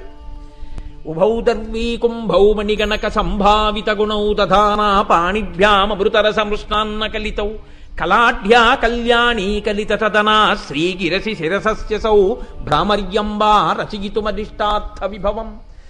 లలిత అన్న పేరుతో ఉంటే నేను సహస్రం చదవనండి, లలితా సహస్రం నాకొద్దు, అమ్మవారి నామం చెప్పను అంటే అది సంస్కారం అనుకోవాలా, కుసంస్కారం అనుకోవాలా? అంత అన్నం పెట్టేటటువంటి అమ్మ పేరు చెప్పడానికి నీకెందుకు బాధ వస్తున్నట్టు? అటువంటి స్వరూపాన్ని నువ్వు ఊహించగలిగితే ఆవిడే లలితా స్వరూపము. ఇంతమంది అమ్మలను గన్న అమ్మ ఎవరుందో, ఇంత జీవకోటికి అన్నం పెడుతున్న అమ్మ ఎవరుందో, ఆ అమ్మల గన్న అమ్మ, ఆ అన్నపూర్ణమ్మ, మీ అమ్మ, మా అమ్మ, అందరి అమ్మల అమ్మ, అమ్మలలో ఉన్న అమ్మతనం రాశీభూతమైన అమ్మ లలితమ్మ. కాబట్టి అటువంటి తల్లిని లోకానతిత్య లలితే లలిత తేన చోక్యతే, దయ కలిగిన అమ్మ. కాబట్టి ఇది ఆవిడ లాలిత్యం, ఇది ఆవిడ ఎరుపుతనం, ఇది ఆవిడ అనురాగం, ఇది ఆవిడ కాంతి, ఇది ఆవిడ శోభ, ఇది ఆవిడ యొక్క భగం. కాబట్టి చూడండి, ఇటువంటి తల్లి ఈవిడ నామాల్ని చెప్తూ అగస్త్యుల వారికి ఉపదేశం చేస్తున్నాడు హయగ్రీవుడు. హయగ్రీవుడు మహానుభావుడు. జ్ఞానానందమయం దేవం నిర్మల స్ఫటికాకృతిం ఆధారం సర్వ విద్యానాం హయగ్రీవం ఉపాస్మహే. ఆ హయగ్రీవావతారం ఎలా వచ్చింది అన్న దాని మీద భాగవతంలో, దేవీ భాగవతంలో, ఇతరమైన చోట్ల అనేకమైనటువంటి విషయములను చెప్పి ఉన్నారు. భాగవతంలో మాత్రం అంటారు, దధీచి మహర్షియే ఈ హయగ్రీవావతారంతో బ్రహ్మజ్ఞానాన్ని బోధ చేశాడు అని ఒక కథ. కాబట్టి అటువంటి హయగ్రీవమూర్తి విష్ణువాంశలో ఉన్నటువంటి వారు. అటువంటి హయగ్రీవుడు అగస్త్య మహర్షికి ఈ లలితా సహస్రనామ స్తోత్రాన్ని రహస్యనామములు అంటూ ఉపదేశం చేశారు. రహస్యనామములు అనడానికి కారణం ఒక్కటే. నా ఉపన్యాసాల్లో నేను ఈ బీజాక్షరాలకి సంబంధించినటువంటి అనుసంధానం ఎక్కువగా చెయ్యడానికి విముఖుడను. కారణం ఏమిటి అంటే ఒక్కటే. పరమాచార్య స్వామి ఒకానొక నాడు కంచిలో మాట్లాడుతూ, ఎన్నడూ బహిరంగ వేదికల మీద నీకు తెలుసు కదా అని కాని ఇంకొకలా కాని బీజాక్షర సంపుటీకరణముల గురించి మాట్లాడవద్దు అని శాసనం చేశారు. కాబట్టి నేను దాని వైభవాన్ని ప్రస్తావన చేసే ప్రయత్నం చేస్తాను. ఎక్కడైనా దాని యొక్క గొప్పతనాన్ని అందించడం కోసం 1-2 చోట్ల ఉదాహరణగా మాత్రమే మీకు ఆవిష్కరించే ప్రయత్నం చేస్తాను. మధ్యలో ఎక్కడో ఆ సందర్భం వచ్చినప్పుడు లలితా స్తోత్రాన్ని, లలితా నామములను రహస్యనామములు అని చెప్పడానికి ఒక కారణం ఉంది. పెద్దలైనటువంటి వారు ఇప్పటికీ ఉన్నారటువంటి మహానుభావులు, మీకు చాలామందికి సభలో తెలిసే ఉంటుంది. వారు ధ్యానం చేస్తే ఒక్కొక్క నామం మీద ఆ నామము బీజాక్షరములుగా వారికి దర్శనమిచ్చింది. వారు ఆ బీజాక్షరములతో ఉన్నటువంటి నామాన్ని తీసుకెళ్ళి హోమంలో సంపుటీకరణం చేస్తే వారికి ఆ దేవతా స్వరూపం అగ్నిహోత్రంలో సాక్షాత్కరిస్తే వాళ్ళు ప్రార్థనా శ్లోకాలు రచన చేశారు. ఇప్పటికీ ఒక్కొక్క నామాన్ని అనుసంధానం చేసి ఒక్కొక్క రకమైన ప్రయోజనాల్ని పొందారు. హృద్రోగాన్ని కూడా దాటేశారండి కొంతమంది లలితా సహస్రంలో ఒక్కొక్క నామాన్ని పట్టుకుని. అంతంత శక్తివంతాలు. మీరు ఒక్క నామం పట్టుకుంటే ఏ స్థాయిలోనైనా ఉద్ధరించేస్తుంది. అంత గొప్ప నామాలు. మీరు ఎంతగా తవ్వుకుంటే అన్ని మాణిక్యములను వెలికి ఇయ్యగలిగినటువంటి గనులు ఆ నామములు. అందుకే అమ్మవారు వాటిని వసిన్యాది దేవతలతో చెప్పించింది. కాబట్టి అగస్త్య మహర్షిని పిలిచి హయగ్రీవుడు ఉపదేశం చేస్తూ ఒక మాట అంటాడు. ప్రహృష్టో వచనం ప్రాహ తాపసం కుంభసంభవం.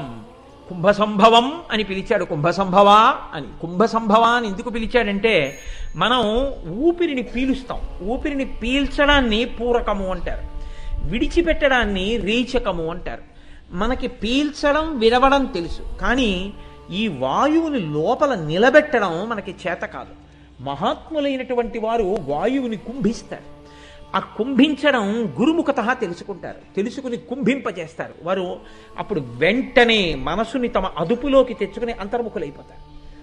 అగస్త్య మహర్షికి కరతలామలకమైనటువంటి విద్య కుంభసంభవ అంటే వాయువుని కుంభించడమునందు పరమనిష్ణాతుడైనటువంటి వాడా, కాబట్టి అంతర్ముఖుడు కాగలిగినటువంటి వాడా, అమ్మవారి దర్శనం పొందగలిగినటువంటి వాడా, అందుకని నీకు నేను ఉపదేశం చేస్తున్నాను లలితా సహస్రనామ స్తోత్రాన్ని. ఇది రహస్యనామ స్తోత్రం కాబట్టి నీకు ఇటువంటి నామములను చెప్తున్నాను. ఇత పూర్వం అనేకమైనటువంటి నామములు లోకంలో ఉన్నాయి. గంగా సహస్రనామములు, గాయత్రీ సహస్రనామములు, కామేశ్వరీ సహస్రనామములు, వారాహి సహస్రనామములు, లక్ష్మీ సహస్రనామములు, రాజరాజేశ్వరీ సహస్రనామములు, సరస్వతీ సహస్రనామములు, లలితా సహస్రనామం, శ్యామలా సహస్రనామం, భవానీ సహస్రనామం, ఇవన్నీ ఉన్నాయి. కానీ లలితా సహస్రనామమునకున్నటువంటి ప్రత్యేకతే వేరు. ఎందుకని లలితా సహస్రనామానికి అంత గొప్ప ప్రత్యేకత వచ్చిందో, దేవతలు చిదగ్నిగుండంలోంచి ఆవిర్భవించినటువంటి అమ్మవారిని చూచి సహస్రనామాలు చెప్పలేదు కదా. మరి ఏ సందర్భంలో ఎప్పుడు వచ్చాయి ఈ సహస్రనామాలు? ఎవరు చెప్పారు? ఎందుకు చెప్పారు? ఆ నామాలకి అంత శక్తి ఎక్కడి నుంచి వచ్చింది? దీని గురించి నీకు నేను మొట్టమొదట ఈ విషయాన్ని చెప్తాను, నువ్వు చాలా జాగ్రత్తగా అవధరించు అంటూ హయగ్రీవుడు అగస్త్య మహర్షితో ఈ విషయాన్ని చెప్తున్నారు. ఒకానొకనాడు లలితాదేవి ఒక పెద్ద సభ తీర్చింది. లలితాదేవి తీర్చినటువంటి సభకు అన్ని బ్రహ్మాండములకు సంబంధించినటువంటి నాయకులు వచ్చారు. అన్ని బ్రహ్మాండములలో ఉన్న బ్రహ్మలు. ఇప్పుడు మన జిల్లాకు ఒక కలెక్టర్ గారండి, chief secretary to the government of Andhra Pradesh collectors meeting summon చేశాడు అనుకోండి, అన్ని జిల్లాల కలెక్టర్లు ఆయన దగ్గరికి వెడతారు. మనకి కలెక్టర్ గారు గొప్ప, మన కలెక్టర్లందరికీ చీఫ్ సెక్రటరీ గారు గొప్ప. అలా చీఫ్ సెక్రటరీ గారి దగ్గరికి వెళ్ళి వీళ్ళందరూ నమస్కారం చేస్తారు, కూర్చోండి అంటారు. ఆయన కూర్చుంటారు. చీఫ్ సెక్రటరీ గారు వాళ్ళకి ఇన్స్ట్రక్షన్స్ ఇస్తారు, మీరు ఇలా ఇలా చెయ్యండి, ఇలా ఇలా పని చేయండి అంటారు. తప్పకుండా మేము అలా చేస్తా ఉంటారు. ఆయన చెప్తే ఇది మేము చెయ్యడం ఏమిటని ఉండదు. మీరు వారంలో ఒక రోజు సాంఘిక సంక్షేమ హాస్టల్లో పడుకోండి అన్నారు అనుకోండి, చీఫ్ సెక్రటరీ గారు నేను పడుకున్నానని కంప్లైంట్స్ రిపోర్ట్ పంపించవలసి ఉంటుంది. ఎందుకంటే చీఫ్ సెక్రటరీ గారి పవర్ అటువంటిది. దాని ముందు కలెక్టర్ గారి పవర్ తగ్గుతుంది.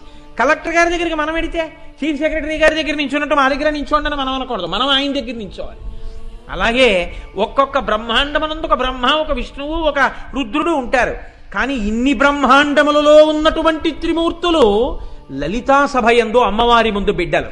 కాబట్టి ఎంతమంది బ్రహ్మలు వచ్చారు, ఎంతమంది విష్ణువులు వచ్చారు, ఎంతమంది రుద్రులు వచ్చారు అని అడిగారు. ఆ సంఖ్య చెప్పడం వీలు కాదు అన్నారు. వేదంలో ఎంత పెద్ద సంఖ్యలు ఉన్నాయో, రామాయణం కిష్కింధకాండలో ఎంత పెద్ద పెద్ద సంఖ్యలు ఉన్నాయో అంతమంది వచ్చారట. సేవార్థమాగతాస్త్ర బ్రహ్మాణి బ్రహ్మకోటయ లక్ష్మీనారాయణానాంచ కోటయ సముపాగత గౌరీ కోటి సమేతానాం రుద్రాణామపి కోటయ మంత్రిణీ దండినీ ముఖ్యా సేవార్థం యా సమాగతా. అమ్మవారిని సేవించడం కోసమని కొన్ని కోట్ల మంది గౌరీదేవులు, కొన్ని కోట్ల మంది రుద్రులు, కోట్ల మంది బ్రహ్మలు, కోట్ల మంది సరస్వతీదేవులు, కోట్ల మంది విష్ణువులు, కోట్ల మంది లక్ష్ములు, ఇంతమంది వచ్చారు. ఇంతమంది వచ్చి ఆ సభలో కూర్చుని ఉన్నారు. అమ్మవారు ఎత్తైనటువంటి సింహాసనం మీద కూర్చునుంది. అమ్మవారికి అటు ఇటు అమ్మవారి యొక్క బిడ్డలు, అమ్మవారి యొక్క మంత్రులు కూర్చుని ఉన్నారు. ఇప్పుడు ఆ తల్లి ఆ సభలో ఉండగా ఒక మాట చెప్పింది. ఆవిడ ఆజ్ఞ ఇచ్చింది. ఎవరికి ఆజ్ఞ ఇచ్చింది? వసిన్యాది దేవతలు అని పిలుస్తూ ఉంటారు 8 మంది. వీళ్ళని వాగ్దేవతలు అని పిలుస్తారు. ఈ వాగ్దేవతల యొక్క అనుగ్రహం కానీ ఎవరికైనా కలిగిందనుకోండి, భూపసభాంతరాళమున పుష్కళ వాక్చతురత్వము, ఎంత గహనమైన విషయమైనా సరే అవతల వాళ్ళకి అర్థమయ్యే రీతిలో చెప్పగలిగినటువంటి గొప్ప శక్తి వాళ్ళ వాక్కులకు వస్తుంది. వాక్కులకు అటువంటి శక్తి కలగాలి అంటే వాగ్దేవతానుగ్రహం ఉండాలి. వాగ్దేవతానుగ్రహం కలగాలి అంటే అలా అనుగ్రహం ఇయ్యి అని అమ్మవారి యొక్క ఆజ్ఞ వాగ్దేవతలకు ఉండాలి. అందరికీ వాక్కులనిచ్చేటటువంటి దేవతలు ఎవరో వాళ్ళని వాగ్దేవతలు అంటారు.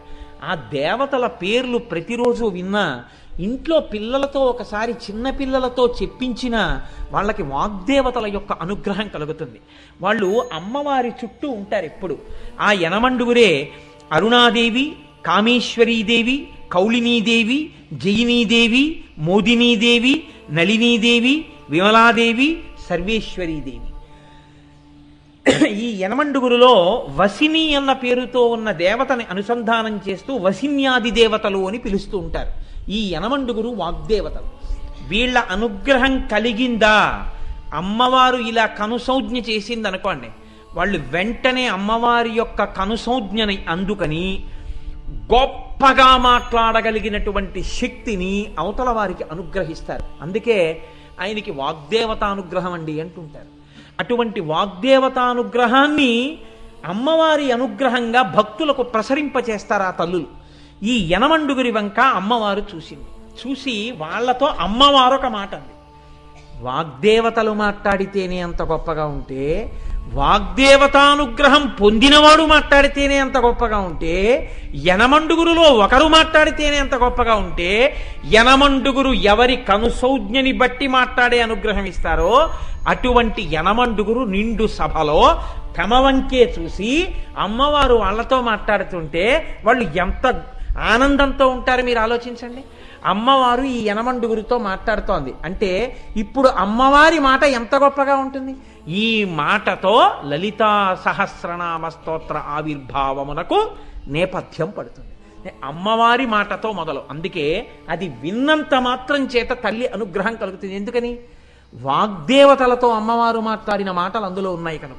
తల్లి అంది, భవత్యో మత్ప్రసాదేన ప్రోల్లసద్వాగ్విభూతయ మద్భక్తానాం వాగ్విభూతి ప్రదానీ వినియోజితాః. మీరు నాయందు అపారమైనటువంటి భక్తి ప్రపత్తులు కలిగిన వారు కాబట్టి నేను మిమ్మల్ని అనుగ్రహిస్తూ ఉంటాను. నేను మిమ్మల్ని అనుగ్రహిస్తే నా శక్తి మీలోకి ప్రవేశిస్తుంది. మీరు మాట్లాడతారు. లోకం చూడడానికి ఎలా ఉంటుంది? మీరు మాట్లాడుతున్నట్టు ఉంటుంది. కానీ మీలో ఉండి మాట్లాడుతున్నది నేనే అయి మాట్లాడుతూ ఉంటాను. మీ పట్ల నాకు అటువంటి గొప్ప ప్రీతి ఉంది. అందుకని మీ ద్వారా నేను మాట్లాడుతూ ఉంటాను. ఇవాళ నేను మీతో ఒకటి మాట్లాడించాలని అనుకుంటున్నాను. మీతోనే ఎందుకు మాట్లాడించాలనుకుంటున్నాను?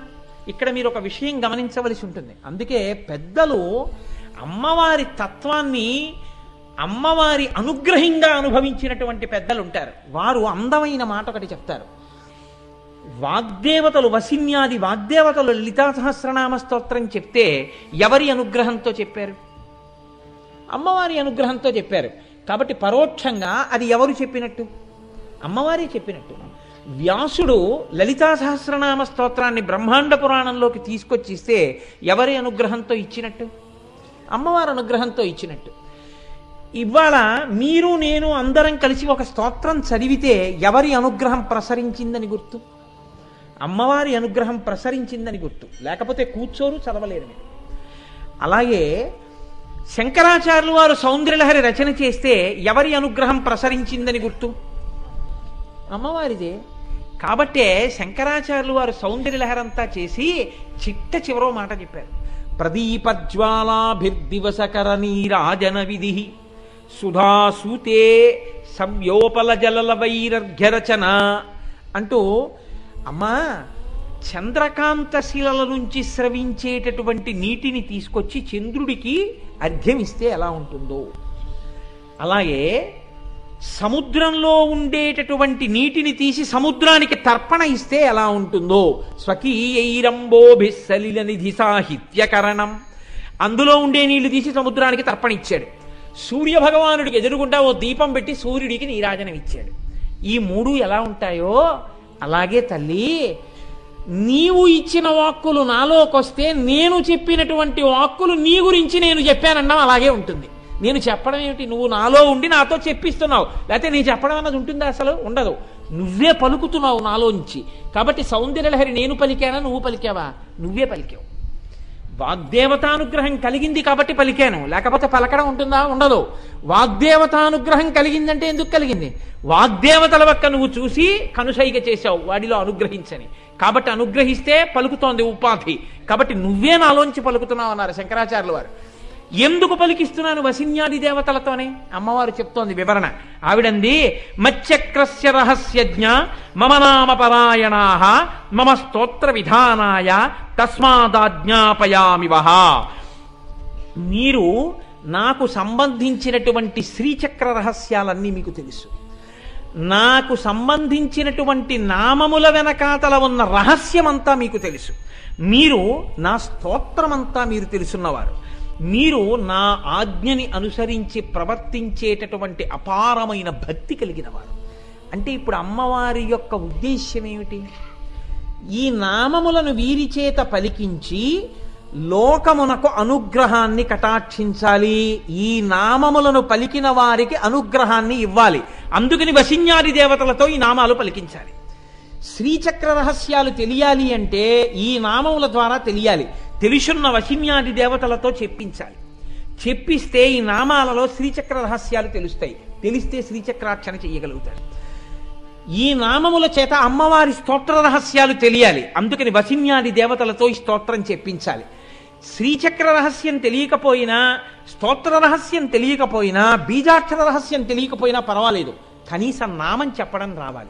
ఈ నామం చెప్పడం కూడా చేత కాని వాళ్ళుంటే నేనే వీళ్లతో చెప్పించి వాళ్ళకి అందించి వాళ్ళ చేత అదే నామాన్ని తిరిగి చెప్పించి మీరు చెప్పారన్న పుణ్యాన్ని వాళ్ళ ఖాతాలో వేసి వాళ్ళని అనుగ్రహించాలి.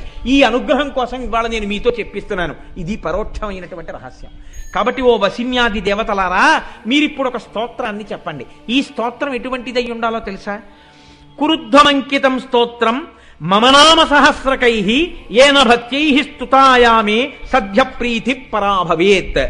ఎవరైతే ఈ స్తోత్రాన్ని చేస్తున్నారో ఈ స్తోత్రం చిట్ట చివర నాకు అంకితమీయబడినటువంటి స్తోత్రంగా ఉండాలి. ఈ స్తోత్రం ఎవరు చేస్తున్నారో వాళ్ళకి వెంటనే నా యందు అపారమైన భక్తినిస్తాను. నేను వారి యందు ప్రీతి పొందుతాను. ప్రీతి పొంది వారికి కావలసినటువంటి సమస్తమైనటువంటి కోరికలను తీరుస్తాను. ఇప్పుడు అటువంటి ఓషధి ఒకటి తయారు కావాలి. మీ నోటి వెంట అటువంటి స్తోత్రం ఒకటి రావాలి. కాబట్టి చిట్ట చివర నామస్తోత్రమునకు చివర అంకితాన్ని ప్రకటించండి. అంటే నా నామంతో ఆ స్తోత్రం వెళ్ళాలని నేను ఆజ్ఞాపిస్తున్నాను. కాబట్టి అంకితం నామభిర్దివ్యై మమ ప్రీతి విధాయకై తత్పటధ్వం సదాయూయం స్తోత్రం మత్ ప్రీతి వృద్ధయే. ఈ స్తోత్రాన్ని చెయ్యడం వల్ల నా అనుగ్రహంతో వాళ్ళ కోరికలన్నీ తీరుతాయి.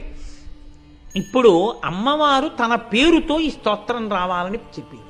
మీరు ఒకటి ఆలోచించండి, ఇందులో అమ్మవారి యొక్క విశిష్టమైన నామంతో చెప్పబడింది ఈ స్తోత్రం. నేను ఈ మాట ఎందుకు అంటున్నాను అంటే, అమ్మవారి నామం ఏదున్నా దాంట్లో పక్కన శివుని యొక్క స్పర్శ ఉంటుంది. శివ శివ, హంస హంసి, రుద్ర రుద్రాణి, శంభు శాంభవి అలా ఉంటాయి. ఇప్పుడు ఈ స్తోత్రంలో ఆ పేరుతో పిలవడానికి పక్కనే శివస్పర్శ కల్పించడం కష్టం. అది అమ్మవారికి చెందినవేగా కనపడాలి. అందుకే ఏవం లలితానామ్యాం, లలిత అన్న పేరుతోనే పిలిచారు. అంకితం చిట్ట చివర చేశారు. ఇవి లలితానామములు.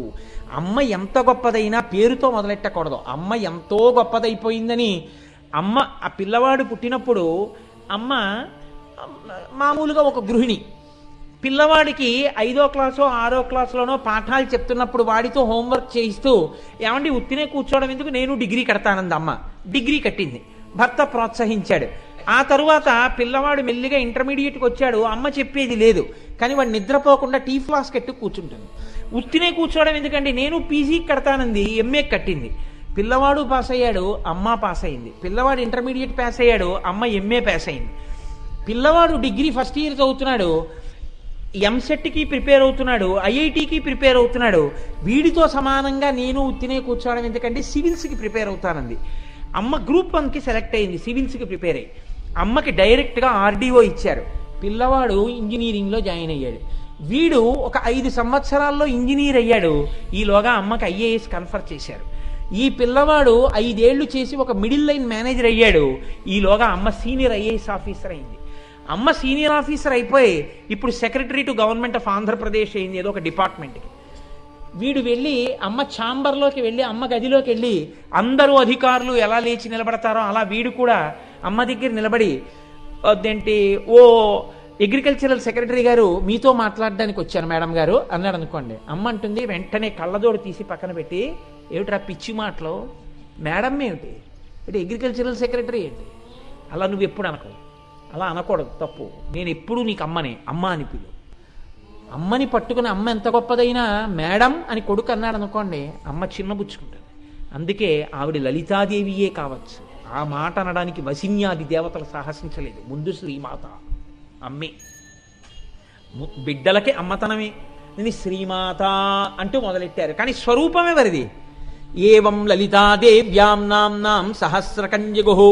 అందుకని నా పేరుతో అంకితం అంది కాబట్టి లలితాదేవి యొక్క నామములు అని చిట్ట చివర పూర్తి చేశారు. ఇక్కడ మీరు ఒక విషయాన్ని గమనించండి. తల్లి ఏమంటోంది, ఈ నామములను చదివినటువంటి వారికి నేను సమస్తము ఈడేరుస్తాను అంటోంది. సమస్తము ఈడేరుస్తాను అన్నప్పుడు ఇక్కడ ఒక ప్రతిబంధకం రాదా? ఎందుకు రాదు? ఎందుకంటే మీకు అనుమానం అని అడగచ్చు. యత్రాస్తి భోగో నహితత్ర మోక్ష, యత్రాస్తి మోక్షో నహితత్ర భోగ. ఎక్కడైతే భోగం ఉంటుందో అక్కడ మోక్షం ఉండదు, ఎక్కడ మోక్షం ఉంటుందో అక్కడ భోగం ఉండదు. మోక్షార్థి అయ్యున్నటువంటి వాడికి భోగంతో సంబంధం ఉండదు. వాడు అన్ని విడిచిపెట్టేసి భగవంతుణ్ణి మాత్రమే నమ్ముకుని బతుకుతాడు. ఎక్కడ భోగమునకు లంపటంతో ఉంటాడో వాడికి మోక్షం వైపుకి అడుగుపడదు. కాబట్టి అన్నీ ఇస్తానన్నప్పుడు ఇక్కడ భోగము ఇస్తే, ఇక్కడ సంపదలు ఇస్తే, ఇక్కడ సుఖాలు ఇస్తే ఇక మోక్షం ఎలా వస్తుంది? దానికి ఇది ప్రతిబంధకం కదా. మోక్షమే ఇస్తే మనం అన్నీ విడిచిపెట్టేసి భగవంతుడి యందే భక్తితో ఉండాలంటే ఇహమనందు భోగములు ఉండవు కదా. మరి ఇలా ఎలా కుదురుతుంది అంటే, శ్రీ సుందరీ సేవన తత్పరాణం భోగశ్చ మోక్షశ్చ కరస్తయేవా. అమ్మవారి దగ్గరున్న గొప్పతనం ఏమిటంటే, అమ్మవారిని సేవించిన వాళ్ళకి ఇహమునందు భోగములు ఉంటాయి, మోక్షము కూడా కలుగుతుంది. అలా ఎలా కలుగుతుందండి అంటారేమో. పురుషార్థ సమన్వయం అమ్మవారిని నేర్పుతుంది అన్నారు. ఏముందండి, ఇహమునందు అర్థం ఉండాలి, డబ్బు ఉండాలి. ఎంత డబ్బు ఉంటే మీకెందుకు? అది ధర్మంతో ముడిపడిపోయింది. ధర్మబద్ధంగా సంపాదిస్తాడు, ధర్మబద్ధంగా ఖర్చు పెడతాడు. ఇప్పుడు ఎంత డబ్బు ఉంటే మీకెందుకు? జనక మహారాజు గారిలా ఉంటాడు. కామము, ధర్మబద్ధమైన కామమును అనుభవిస్తాడు. ఆయన కామం గురించి మీకెందుకు? ఆయన కామం ధర్మబద్ధం. ఇప్పుడు దాంతో గొడవ లేదు.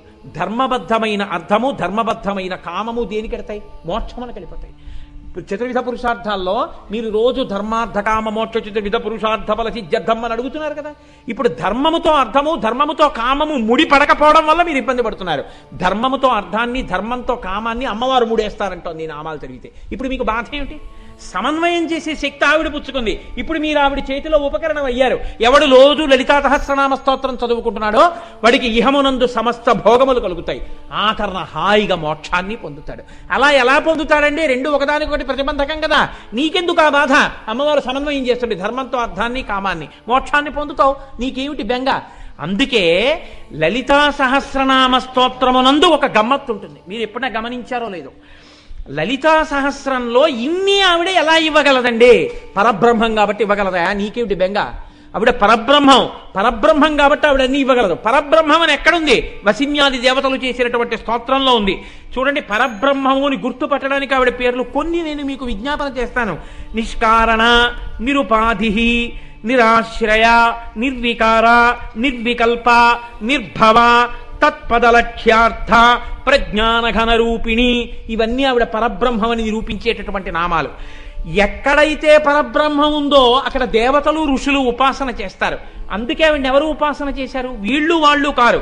రాజరాజార్చిత, హరి బ్రహ్మేంద్ర సేవిత, శారదారాధ్య, గంధర్వ సేవిత, లోపాముద్రార్చిత, ద్విజ బృంద నిషేవిత, బుధార్చిత, ధీర సమర్చిత. పండితులు, దేవతలు, బ్రహ్మ, విష్ణువు, ఇంద్రుడు, శారద, ఆవిణ్ణి సేవించనటువంటి వాళ్ళు లేరు. అందరూ సేవిస్తున్నారు.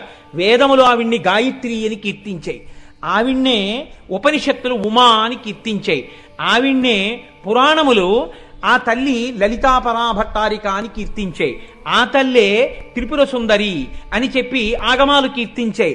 ఆ తల్లే పెద్దింటమ్మ, పేరంటాలమ్మ, మరిడమ్మ, మహాలక్ష్మమ్మ, పేరంటాలమ్మ అని పేర్లు పెట్టి ఏమీ తెలియనటువంటి జానపదులు కీర్తించారు. ఎవరు ఎలా కీర్తించినా అమ్మని కీర్తించకుండా లోకం ఉందా? ఆ తల్లిని కీర్తిస్తూనే ఉన్నారు. కనుకనే అందరూ ఆవిడ్ని కీర్తించిన వాళ్లే. ఆవిడ్ని కీర్తిస్తే కేవలము ఇహమనందు సుఖమేనా? కొన్ని కోట్ల జన్మల నుంచి వచ్చినటువంటి పాపములు ఏమైనా ఉంటే అవి పోయి ఉత్తర జన్మలు మంచివి కలిగే అవకాశం ఉందా? ఉత్తర జన్మల్ని కూడా ఆవిడ దిద్దుబాటు చెయ్యగలదు. గత జన్మలలో వచ్చినటువంటి పాప రాశినంతటిని ధ్వంసం చెయ్యగలదు. ఎక్కడుంది? మృత్యుమధని, విఘ్ననాశిని, కలికల్మషనాశిని, పాపనాశిని, భవనాశిని, భేదనాశిని, జ్ఞానద.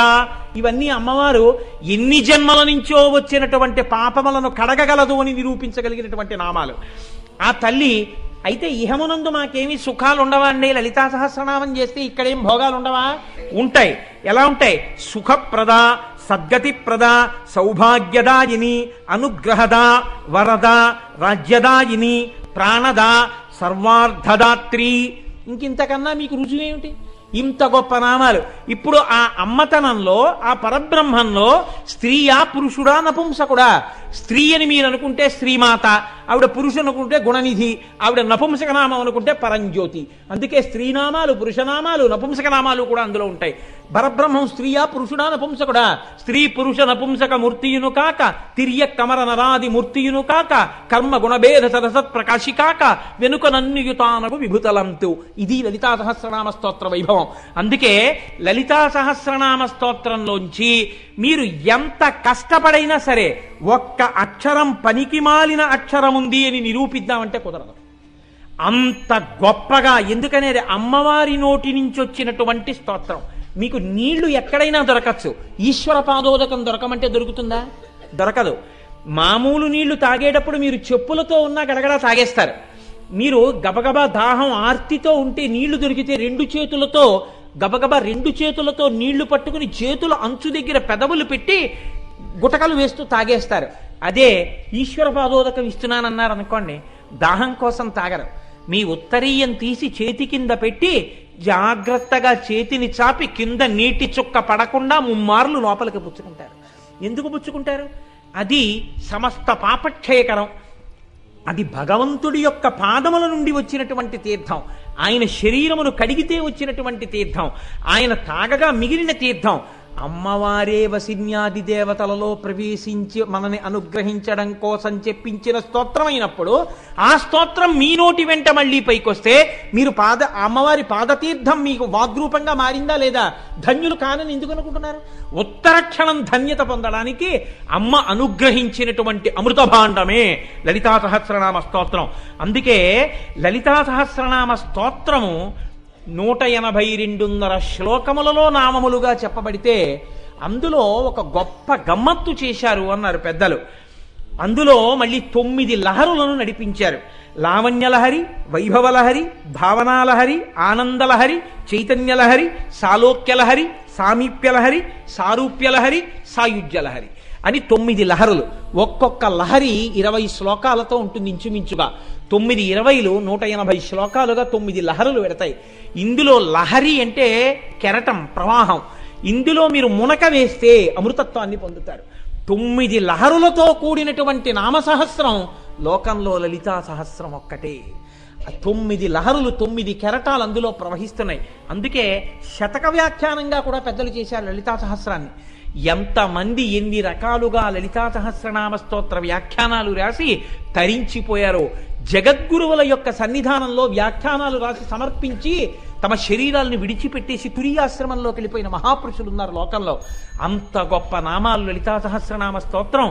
అంత గొప్ప నామములతో కూడినటువంటి లలితా సహస్రనామ స్తోత్ర కదంబం. ఒక్క నామం మనసారా పలికితే చాలు, ఒక్క నామం పిలిస్తే చాలు, అమ్మవారి యొక్క అనుగ్రహం ఉత్తర క్షణంలో కలుగుతుంది. అటువంటిది రోజు ఒకసారి సభలో కూర్చుని ఆ నామం చెప్పే ముందు ఒకసారి ఆ నామాన్ని అని ఆ నామంలో ఉండేటటువంటి అర్థాన్ని కూడా వింటున్నారనుకోండి, లలితా సహస్రనామ స్తోత్రాన్ని వింటున్నప్పుడు కలిగేటటువంటి అనుగ్రహం వేరుగా ఉంటుంది. ఎందుకో తెలుసా అండి? ఆవిడ చిదగ్నికుండ సంభూత అంటే బయట కాదు ఆవిర్భవించడం, ఆవిడ ఇక్కడ ఆవిర్భవిస్తుంది. మీరు లలితా సహస్రం వింటున్నప్పుడు అమ్మవారు ఆ చిదగ్నిగుండంలోంచి బయటికి రావడం లావణ్యలహరి. అమ్మవారి యొక్క శరీరావయములన్నింటినీ వ్యాస భగవానుడు వర్ణన చేస్తాడు. ఆ వర్ణన చేసేటప్పుడు మీకు తెలిసి కానీ తెలియక కానీ మీరు వింటున్నారనుకోండి, వింటున్నప్పుడు ఒక్కొక్కటి వింటుంటే ఒక్కొక్క రకమైనటువంటి ఫలితం వస్తుంది. మీకు నేను ఒక్క ఉదాహరణ మాత్రమే ఇవాళ నేను అందించే ప్రయత్నం చేస్తాను. అమ్మవారి యొక్క నాసిక గురించి మీరు వింటున్నారనుకోండి, అమ్మవారి ముక్కు గురించి వింటున్నప్పుడు అమ్మవారి ముక్కుకి ఒక ఆభరణం ఉంటుంది, దానికి ముత్యం ఉంటుంది. ఆ ముత్యం లోపలి భాగంలో ఉండి అమ్మవారు ఊపిరి తీసి విడిచిపెడుతున్నప్పుడు ఆ ముత్యం పైకొచ్చి లోపలికెడుతుంది. ఆ నామానికి వ్యాఖ్యానం వింటుండగా ఎవరికైనా హఠాత్తుగా ఒక్కసారి మనస్సులో అమ్మవారి ముక్కులోంచి బయటికొచ్చి లోపలికి వెడుతున్న ముత్యం దర్శనం అయిందనుకోండి, ఆ వంశంలో మళ్ళీ ఇంకొక శంకర భగవత్పాదులు జన్మిస్తారు. అంతటి మహాపురుషుడు, లోకానికంతటికీ బోధ చెయ్యగలిగినటువంటి జగద్గురువు దేనివల్ల పుడతాడు అంటే అమ్మవారి యొక్క నాసాభరణం గురించి వింటే. తెలిసో తెలియకో అమ్మవారి చివితాటంకముల గురించి వింటున్నారనుకోండి, అమ్మవారి మంగళసూత్రం గురించి వింటున్నారనుకోండి, అలా విన్న కారణం చేత భర్తకి ప్రమాదం ముంచుకొచ్చేస్తోంది అనుకోండి, విన్న కారణం చేత భర్త యొక్క ప్రమాదం తొలగిపోయి పసుపు కుంకాలు నిలబడిపోతాయి. కుటుంబంలో ప్రమాదాలు రాకుండా రక్షింపబడతాయి. పైకి కనపడకుండా, ఫలం చెప్పకుండా ఒకే నామం అనేక రకములైనటువంటి ఫలితాలు ఇచ్చేస్తుంటుంది. మీరు బీజాక్షరాలు పలకాలనుకోండి, దానికి కొంత శౌచం ఉచ్చారణ తెలియాలి. బీజాక్షరాలు పలకకుండా నామం పలుకుతున్నారనుకోండి, మీకు నేను ఎదరెదర అటువంటి రహస్యాలను 1-2 నామాలకు అందించే ప్రయత్నం చేస్తాను. నామములోనే రహస్యంగా బీజాక్షరాలు ఉంటాయి. మీరు తెలిసో తెలియకో నామం చెప్తున్నారనుకోండి, మీకు తెలియకుండానే ఆ బీజాక్షరాలు పలికేస్తారు. ఇప్పుడు ప్రమాదం లేని రీతిలో మీరు పలికినటువంటి ఆ బీజాక్షర సంపుటీకరణము చేత మీకు ఉత్తర క్షణంలో అమ్మవారి అనుగ్రహం ఆ విషయంలో ప్రసరణ జరుగుతుంది. ఇది ఇంత భద్రంగా అందించినటువంటి రహస్య స్తోత్రం, అంత గొప్ప స్తోత్రం లలితా సహస్రం ఒక్కటి. అందుకే పెద్దలు లలితా సహస్రనామ స్తోత్రం చదవని వాళ్ళు, లలిత నామములు చెప్పని వాళ్ళు లోకంలో ఉండరు.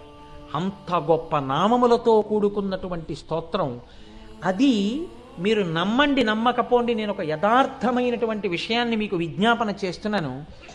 ఇప్పటికీ నాకు పేర్లు చెప్పడం ఇష్టం లేదు సభలో, ఎందుచేత అంటే దానివల్ల లేనిపోని ఇబ్బందులు కలిగే అవకాశం ఉంటుంది. ఇప్పటికీ ఉన్నారు మహాపురుషులు. మనకి అదృష్టం ఉంటే, మనకి అవకాశం ఉంటే, అటువంటి దర్శనం చేసినటువంటి ఒక మహాపురుషుణ్ణి లలితా సహస్రనామ స్తోత్ర వ్యాఖ్యానం అయ్యే లోపల ఈ వేదిక మీదకి తీసుకొచ్చి కూర్చోపెట్టి ఆనాడు వారు చేసిన పరిశ్రమ గురించి మీ అందరికీ ఆయన నోటితోటే వివరణ చేయించే ప్రయత్నం చేస్తారు. వారు ధ్యానం చేస్తే కొన్ని గంటలు నామంలో ఉన్నటువంటి బీజాక్షరాలు ద్యోతకమైతే, అమ్మవారికి హోమం చేస్తే ఆ నామంలో ఆ బీజాక్షరాలతో అమ్మవారు ఎంత రహస్యంగా దాక్కునుందో ఆవిడ ఆ హోమంలో ఒక్కసారి సాక్షాత్కరించి దర్శనమిస్తే ధ్యానశ్లోక రచన చేశారు. ఎంతమంది పెద్దలు అమ్మవారి యొక్క చరణ మంజీరముల ధ్వని ఒక్కటి వినపడి మోక్షస్థితులను పొందారు. అంత గొప్ప స్తోత్రం లలితా రహస్యనామ స్తోత్రం. అటువంటి స్తోత్రానికి, అటువంటి నామాలకి సౌభాగ్య భాస్కరం అన్న పేరుతో ఎన్నో వ్యాఖ్యానాలు వచ్చాయి. కానీ లోకంలో పెద్దలందరూ అంగీకరించి అందరి చేత స్తుతించబడినటువంటి వ్యాఖ్యానములలో చాలా గొప్పదిగా అలరారుతున్నటువంటి వ్యాఖ్యానం భాస్కరరాయల వారి చేత చేయబడినటువంటి సౌభాగ్య భాస్కరం. లలితా సహస్ర నామాన్ని వసిన్యాది దేవతలతో అమ్మవారు చెప్పిస్తే, లలితా సహస్రనామ స్తోత్రంలో ఉన్న రహస్యార్థాల్ని భాస్కరరాయల వారి చేత ప్రకాశింపచేసింది అమ్మవారు. అసలు ఆ భాస్కరరాయల వారే అమ్మవారు. ఎందుచేతనంటే ఆయన్ని చూడాలనుకున్న వాళ్ళకి కుంకుమానంద స్వామి వారు ఒకసారి కళ్ళు తుడిచి కూర్చోబెట్టారు గంగానది ఒడ్డున. కూర్చోబెడితే భాస్కరరాయల వారు ఎలా కనపడ్డారో తెలుసా అండి? ఆయన మామూలుగా చూస్తే ఒకలా కనపడ్డారు.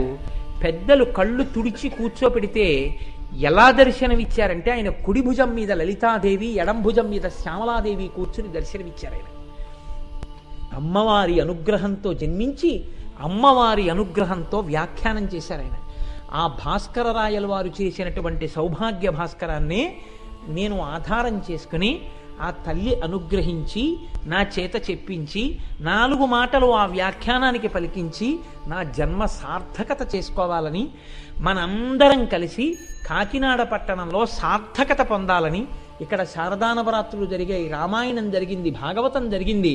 మీరందరూ పరమభక్తితో కూర్చుని ఎన్నో స్తోత్రాలు చేశారు.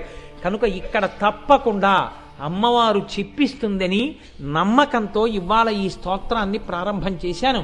రేపటి రోజున ఒక మహాపురుషుడి యొక్క జీవితం, అసలు బ్రహ్మాండ పురాణంలో లలితా సహస్రనామ స్తోత్ర ఆవిర్భావం ఎందుకు వచ్చిందో మీకు ఇవాళ చెప్పాను. అది నేను కేవలం చాలా సంగ్రహంగా మాత్రమే వివరించాను. అదంతా చాలా పూర్ణంగా వివరణ చేయడం అంటే చాలా రోజులు పట్టేస్తుంది బ్రహ్మాండ పురాణం అని. రేపు భాస్కరరాయల వారి జీవితం, ఆయన యొక్క వైభవం గురించి ముందు ప్రస్తావన చేసి తదనంతరం లలితా సహస్రనామ స్తోత్రానికి ఉన్నటువంటి అందాన్ని, దాని వైభవాన్ని, అమ్మవారు ఎంత మేర మన చేత అనుభవింపచేస్తే అంత మేర అందుకునే ప్రయత్నాన్ని రేపటి రోజున ఒక్క నామాన్నైనా ప్రారంభం చేసే ప్రయత్నం చేస్తాను. ఈనాటి రాత్రి పౌర్ణమి కలిగినటువంటి రాత్రి, అమ్మవారి యొక్క అనుగ్రహం పరిపూర్ణంగా ప్రకాశించేటటువంటి రాత్రి, అందున పుష్యమాసంలో వచ్చినటువంటి పౌర్ణమి నాటి రాత్రి. అందుకని ఈనాడు లలితా సహస్రనామ స్తోత్ర వ్యాఖ్యానం మొదలు పెడదామని యథార్థమునకు నిన్నటి వరకు నేను విశేషమైన ఒత్తిడిలో ఉన్నా, ఇంకొద్ది రోజులు తీసుకుని ప్రారంభం చెయ్యవలసి వచ్చినా, ఇంత గొప్ప రోజు కనుక ఇవాళ ప్రారంభం చేస్తే నా జన్మ ధన్యత పొందుతుంది, విన్నవాళ్ళు ధన్యులవుతారని ఇవాళ ప్రారంభం చేశాను. ఇవాళ సాయంకాలం, ప్రతిరోజు సాయంకాలం 6:30 అమ్మ పొంగిపోయేటట్టుగా అందరం కలిసి చక్కగా మీకు ఇచ్చిన స్తోత్రాలు ప్రతిరోజు తెచ్చుకోండి. ప్రతిరోజు ఆ లలిత ఆ అమ్మవారికి ఆవిర్భావము కొరకు దేవతలు శంభుదేవుణ్ణి చేసిన ప్రార్థన, తర్వాత ఆవిర్భవించమని లలితాదేవిని చేసిన ప్రార్థన, ఆవిర్భవించిన లలితాదేవి పట్ల చేసిన ప్రార్థన, ఈ మూడింటినీ అనుసంధానం చేస్తూ మనందరం చక్కగా పరమ పవిత్రంగా ఉత్తరాయణం ప్రవేశించగానే చెప్పుకుంటున్న ప్రవచనం కనుక ఎన్నాళ్ళు నడిపిస్తుంది అమ్మవారి అనుగ్రహం. ఇక డసిపోయాం, చాలా రోజులు విన్నామండి, ఇంకా మమ్మల్ని ఇలా వేధిస్తారా అన్న రోజున శివశక్తి ఐక్య రూపిణి లలితాంబిక అని పూర్తి చేసేస్తాను. కాబట్టి 42 రోజులో, 40 రోజులో, 30 రోజులో, 20 రోజులో, 50 రోజులో ఆ తల్లి అనుగ్రహం.